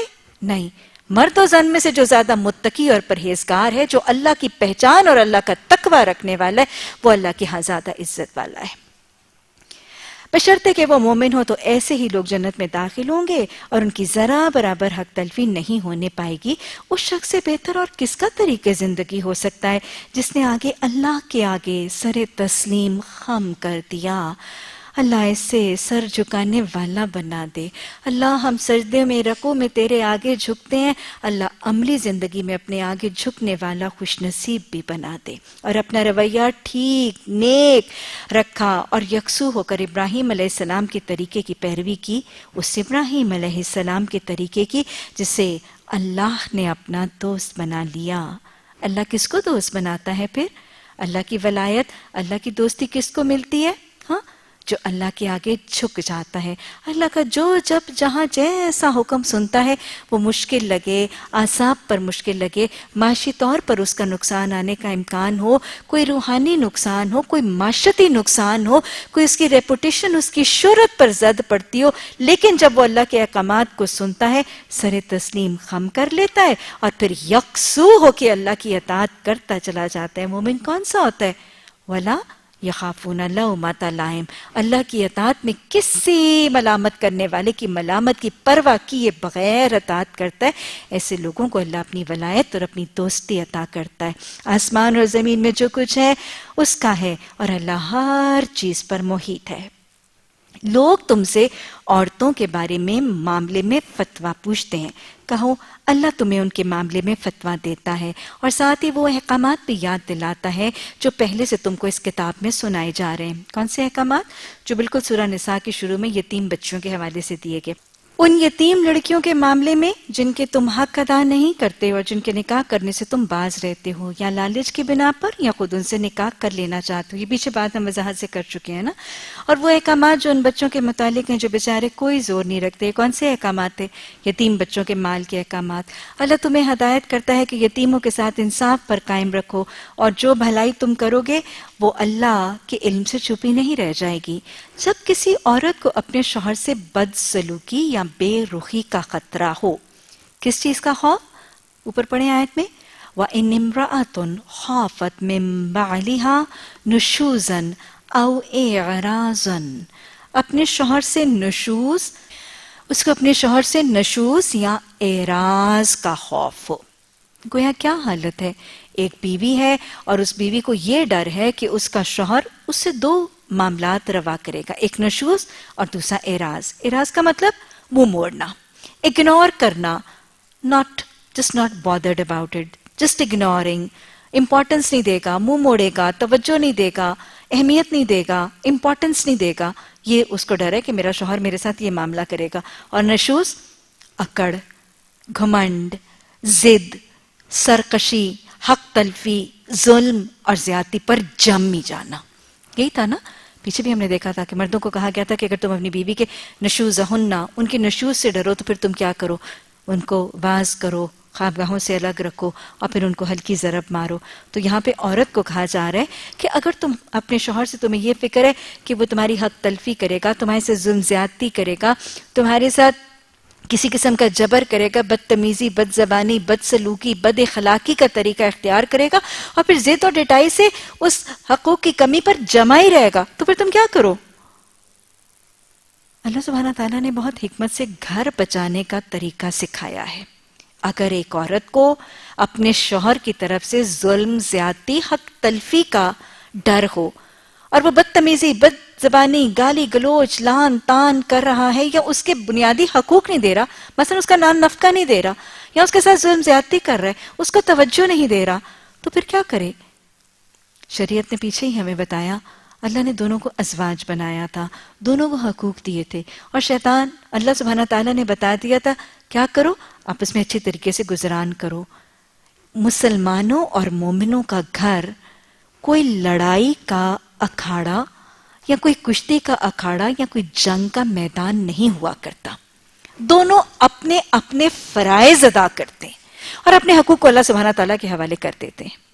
یہی طریقہ سکھایا جا رہا ہے۔ اگر گھروں میں اونچ نیچ ہو جائے، دونوں فریقین میں سے ایک شوہر اگر تمہارے حقوق ادا نہیں کر رہا اور ضد اور ڈٹائی پر اسی طریقے پر جمع ڈٹا ہے، مان کے نہیں دے رہا، سنانے والے سنا رہے، قائل کریں بیوی کا حق ہے دو، وہ دے کے نہیں دے رہا، تو پھر کیا کرے؟ اپنے گھر کو کشتی کا اکھاڑا نہ بنا لینا، اپنے گھر کو میدان جنگ نہ بنا لینا۔ کہیں ایسا نہ ہو کہ حقوق کی چھینا جھپٹی میں پڑو، اپنے حقوق مانگنے کے لڑائی اور جھگڑوں میں ایسی نہ کہیں پڑ کے الجھ جانا کہ گھر ٹوٹ جائے، کیونکہ اللہ اس گھر کو بچا کے رکھنا چاہتا ہے۔ یاد رکھیے گا، وَالصُّلْحُ خَيْرٌ، صلح بہترین ہے۔ اللہ نے بڑی حکمت سے ایک بیوی کو طریقہ سکھا دیا کہ دیکھو، اگر تمہارا شوہر تمہیں تمہارے کچھ حقوق ادا نہیں کر رہا، اپنے کچھ فرائض ادا نہیں کر رہا، تو حقوق کی چھینا جھپٹی میں پڑو گی تو وہ جو پہلے تم سے خائف ہے، جو پہلے تم سے بدگمان ہے، کہیں وہ ایک طلاق کا لفظ دے کے تمہیں گھر سے مکمل ہی نہ نکال دے، کہیں علیحدگی کا معاملہ ہو گیا تو وہ اس چھت سے بھی محروم ہو جاؤ گی، اپنے بچوں کو اس مالی کفالت سے بھی محروم کر دو گی، تو گویا اعراض کر دو، درگزر کر دو، اوور لک کر دو، اگنور کر دو، دل بڑا کر دو، کچھ حقوق کو اوور لک کر کے باقی تو لیتی رہو، کہیں ایسا نہ ہو کہ کچھ کے پیچھے پڑ گئی تو ساروں ہی سے محروم ہو جاؤ۔ اللہ نے بڑی حکمت کے ساتھ اس کو ضبط نفس، اس کو تحمل، اس کو صبر، اس کو بردباری اور معاملہ فہمی کے ساتھ اس کے غلط رویوں پر درگزر کر کے، حقوق کی کمی کو کچھ دیر کے لیے اگنور کر کے، حقوق کو اللہ کے حوالے کر کے گھر کو آباد رکھنے اور بہرکیف جو باقی حقوق مل رہے ہیں ان سے مسرور اور ان سے محظوظ ہونے کا طریقہ سکھایا۔ بڑا ہی حکمت والا طریقہ ہے۔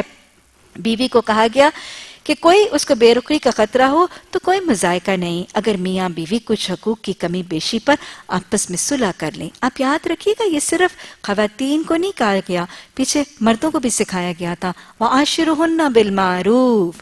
پھر ان کو بھی بتایا گیا تھا کہ دیکھو تمہیں اگر اس کی کوئی ایک عادت اچھی نہیں لگتی تو اس کی دوسری دیکھ لو، وہ بھی بہتر ہوگی۔ یہی بات یہاں بیوی کو بھی سمجھائی جا رہی ہے، اگر وہ کچھ حقوق نہیں دے رہا تو اگنور کر دو، ان کو نہ اچھالو، ان کی چھینا جھپٹی میں اپنا گھر برباد نہ کرو، گھر کی چھت کو قائم رکھو، دوسرے حقوق کو انجوائے کرو۔ کچھ بیوی حقوق جو ہے، کچھ حقوق کی کمی بیشی پر آپس میں صلح کر لیں، صلح بہرحال بہتر ہے، لیکن نفس کیا ہے، وہ تنگ دلی کی طرف ذرا زیادہ جلدی، کیوں میں کیوں نہ لوں، میرا حق ہے، نہیں، تنگ دلی کی طرف مائل نہ ہو جاؤ۔ لیکن اگر تم لوگ احسان سے پیش آؤ گے اور تقوی اور خدا ترسی سے کام لوگے تو یقین رکھو اللہ تمہارے اس طرز عمل سے بے خبر نہیں ہوگا۔ بیویوں کے درمیان پورا عدل کرنا تمہارے بس میں نہیں، تم چاہو بھی تو اس پر قادر نہیں ہو سکتے۔ لہٰذا قانون الہی کا منشا پورا کرنے کے لیے یہ کافی ہے کہ ایک بیوی کی طرف اس طرح نہ جھک جاؤ کہ دوسری کو ادھر لٹکتا چھوڑ دو۔ یہ کیا بات؟ اب اصل میں سورہ النساء کے ان اختتامی رکوعات میں ابتدائی رکوعات کے حوالے سے اب کچھ وضاحتیں مزید دی جا رہی۔ پیچھے بھی آیا نا کہ آپ سے عورتوں کے بارے میں پوچھتے ہیں، یتیموں کے بارے میں پوچھتے ہیں، تو اللہ نے ان احکامات کا ضمیمہ یہاں پہ پھر سے دہرا دیا کہ پیچھے بھی یہ بتایا گیا تھا، اب بھی ہے۔ پیچھے گھر کی آبادی کے کچھ طریقے بتائے گئے تھے، اب بیوی کو کچھ اور طریقے بتا دیے گئے اور صلح کو پریفر کر دیا گیا۔ تو اب یہاں پر عدل کے حوالے سے، شوہر کے عدل کے حوالے سے ایک حکم دیا جا رہا ہے۔ پیچھے اگر آپ دیکھیں تو جہاں اللہ سبحانہ تعالیٰ نے مردوں کو ایک سے زیادہ نکاح کی اجازت دی تھی تو میں نے آپ کو بتایا تھا یہ لچک ہے، یہ چھوٹ ہے، یہ اجازت ہے کچھ مجبوری اور اضطراری حالتوں میں، اور پھر ان مجبوری اور اضطراری حالتوں میں ساتھ اس لچک کو سختی سے مشروط کر دیا گیا تھا، اور وہاں پہ بتا دیا گیا تھا اللہ تعدلوا فواحدۃ، کہ دیکھو اگر تم عدل نہیں کر سکتے تو پھر تمہاری اجازت جو ہے پھر تمہیں کیا کرنا ہے، پھر تمہیں ایک ہی بیوی سے نکاح کرنا ہے۔ تو اللہ سبحانہ تعالیٰ نے ایک مرد کو جو ایک سے زیادہ نکاح کرتا ہے اس کو اللہ سبحانہ تعالیٰ نے مکمل عدل کا درس اور طریقہ سکھایا تھا، اور عدل پر ہم نے بات کی تھی کہ یہ عدل دنیاوی معاملات میں ٹوٹل اور ایبسلیوٹ اور پرفیکشن کے ساتھ ہوگا۔ یہ عدل اس کے اخراجات، اس کے نان نفقے میں بھی ہوگا، اس کی باری میں بھی ہوگا، اس کی وقت، اس کی توجہ، اس کی امپورٹنس، اس کے دھیان میں بھی ہوگا۔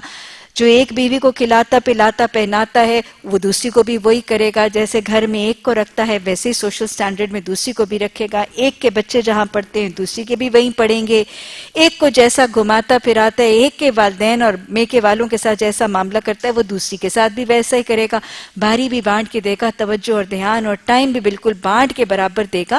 تو یہ تو شریعت نے اس کو سکھا دیا تھا کہ اگر تم نہیں کرو گے تو پھر یو کی ناٹ کہ تم یوز کرو اپنی اس اجازت کو، اور حدیث نے اس کو یہ بھی بتا دیا تھا کہ اگر تم آزمائے گئے ایک سے زیادہ بیوی کے حوالے سے اور تم نے عدل نہ کیا تو قیامت کے دن تم آدھے دھڑ کے ساتھ اٹھائے جاؤ گے۔ اب جب یہ احکامات آئے تو صحابہ کرام تو بہت زیادہ تقویٰ رکھنے والے تھے نا۔ پیچھے پتہ ہے آپ کو جب یتیموں کے احکامات آئے کہ ان کا مال نہ کھانا تو انہوں نے کیا کیا تھا، اوور کانشیس ہو کے انہوں نے چولہے چونکے یہ علیحدہ کر دیے تھے، اور کتنی پریکٹیکل پرابلمز آئی تھی نا۔ تو اللہ سبحانہ تعالیٰ نے کہا کہ یہ تمہارے بھائی ہیں، اگر تم ان کو ملا لو تو پھر کوئی بات نہیں۔ تو جب صحابہ اکرام میں احکامات آتے تھے تو وہ تو بہت زیادہ ری ایکٹ کرتے تھے۔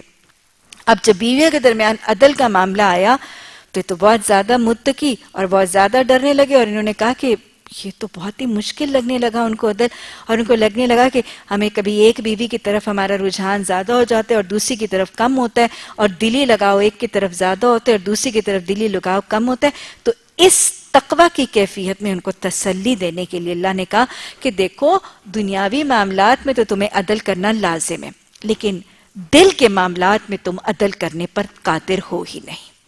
دل کے معاملات میں تم عدل کرنے کی قدرت رکھتے ہی نہیں، ممکن ہی نہیں کہ تم دل کے معاملات میں عدل کرو.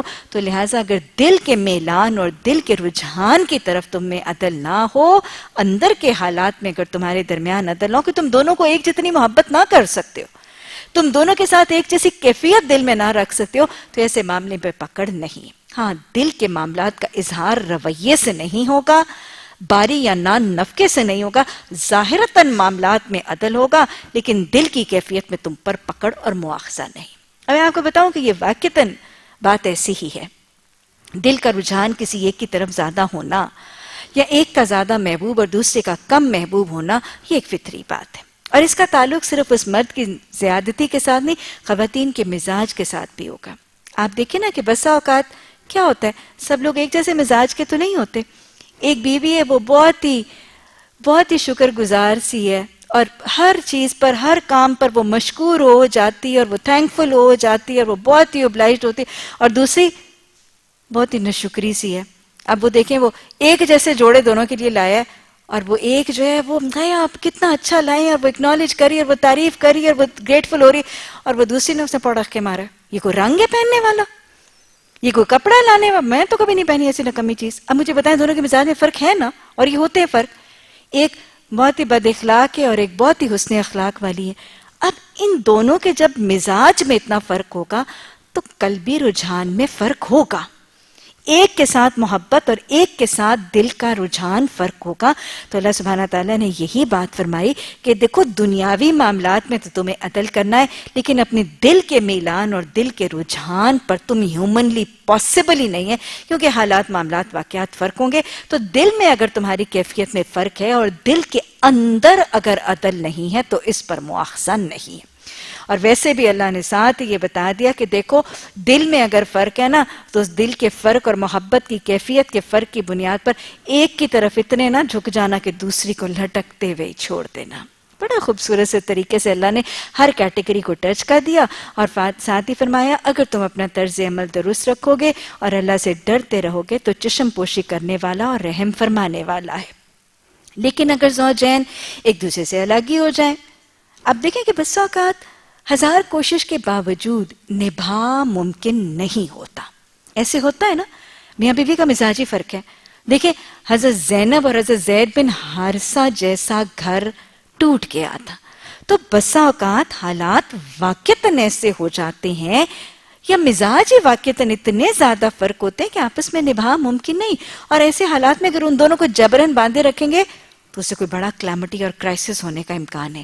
تو لہٰذا طلاق کی اجازت دے دی گئی. ابھی تک آپ نے دیکھا کہ سورہ نساء میں لگاتار گھر کو آباد رکھنے کا طریقہ دیکھو. مردوں کو کہا گیا کہ ان کے ساتھ اچھی طرح رہو، پھر مردوں کو کہا گیا کہ ان کی اگر ایک عادت اچھی نہیں لگتی تو دوسری دیکھ لو. عورتوں کو کہا گیا دیکھو اگر تمہارے حقوق میں کمی کرتا ہے، یہ نشوز کرتا ہے، تو کیا کرو، پھر اس کو درگزر کر دو، صلح کو رکھو. پھر اللہ نے فرمایا کہ اگر جھگڑا بڑھ گیا تو پھر گھر کے اندر رکھو، ان سے الگ ہو جاؤ، ان کو واعظ کرو، ان کو محبت سے سمجھاؤ. پھر اللہ سبحانہ تعالیٰ نے سمجھایا کہ دیکھو اگر جھگڑا ٹوٹ پڑ کر جاتا ہے، چادر چار دیواری سے باہر نکل جاتا ہے، تو پھر لڑکی کے ایک حکم اور لڑکے والوں میں سے حکم آ جائیں اور صلح کی ترکیب کوشش کریں تاکہ معاملہ رفع دفع ہو جائے. تو لگاتار گھر کو بسانے کے طریقے اور انداز اور اخلاق اور آداب سکھائے جا رہے ہیں. لیکن بہرحال اللہ نے اب آگے بتایا کہ دیکھو اگر یہ ناگریز ہو جائے اور یہ امپاسبل ہو جائے کہ اب آپس میں گزارا نہیں ہوتا، تو پھر اللہ نے آلٹرنیٹو بتایا کہ اگر زوجین ایک دوسرے سے الگ ہی ہو جائیں تو بس اوقات اتنا پڑھ کے کہ آباد کرو، صلح کرو اور بہت زیادہ کمپرومائز کرو، تو بس اوقات ٹینشن. ٹوٹے ہوئے گھر میں بھی بس اوقات یہ ٹینشن ہوتی ہے کہ اب میرا گزارا کیسے ہوگا، میرا سسٹم کیسے چلے گا. تو اللہ سبحانہ تعالیٰ اب رازق ہے نا، رب سب کا ہی ہے، اب تسلی دے رہا ہے کہ اگر نبھا نہیں ہو سکا، معاملہ نہیں چل سکا اور یہ زوجین الگ ہی ہو گئے، تو پھر پریشان نہ ہو. رازق کون ہے؟ اللہ اپنی وسیع قدرت سے ہر ایک کو دوسرے کی محتاجی سے بے نیاز کر دے گا. دیکھا، اللہ سب کا رب ہے نا. اللہ سب کے لیے قرآن میں مخاطب ہو کے سب کو بات کرتا ہے کہ جو جڑ رہے ہیں ان کو نبھانے کے طریقے، اور جو نہیں نبھ رہے، جو کٹ گئے، ان کو بھی تسلی دینا کہ کوئی نہیں، رب میں ہوں، خالق رازق میں ہوں، تمہارے لیے ان ایک دوسرے کی محتاجی سے بے نیاز کرنے کے لیے میں اور طریقے اور ضابطے پیدا کر دوں گا. اللہ کا دامن بہت کشادہ ہے اور وہ دانا اور بینا ہے۔ آسمان اور زمین میں جو کچھ ہے سب اللہ ہی کا ہے۔ تم سے پہلے جن کو ہم نے کتاب دی تھی انہیں بھی یہ ہدایت کی تھی، یعنی یہی سارے احکامات ان کو بھی بتائے گئے تھے، اور اب تم کو بھی یہی ہدایت کرتے ہیں۔ خدا سے ڈرتے ہوئے کام کرو، لیکن اگر تم نہیں مانتے تو نہ مانو۔ آسمان اور زمینوں کی ساری چیزوں کا مالک اللہ ہے اور وہ بے نیاز ہے، ہر تعریف کا مستحق اللہ ہی مالک ہے ان سب چیزوں کا جو آسمان اور زمین میں ہے اور جو زمین میں ہے، اور کارسازی کے لیے بس وہی کافی ہے۔ اگر وہ چاہے تو تم لوگوں کو ہٹا کر تمہاری جگہ دوسروں کو لے آئے، اور وہ اس کی پوری قدرت رکھتا ہے۔ جو شخص محض ثواب دنیا کا طالب ہو اسے معلوم ہونا چاہیے کہ اللہ کے پاس ثواب دنیا بھی ہے اور ثواب آخرت بھی، اور اللہ سمیع اور بصیر ہے۔ ربنا آتنا فی الدنیا حسنۃ وفی الآخرۃ حسنۃ وقنا عذاب النار۔ ربنا لا تزغ قلوبنا بعد إذ هديتنا وهب لنا من لدنك رحمة إنك أنت الوهاب۔ سبحانك اللهم وبحمدك نشهد أن لا إله إلا أنت نستغفرك ونتوب إليك۔ سبحان ربك رب العزة عما يصفون وسلام على المرسلين والحمد لله رب العالمين۔ آمین ثم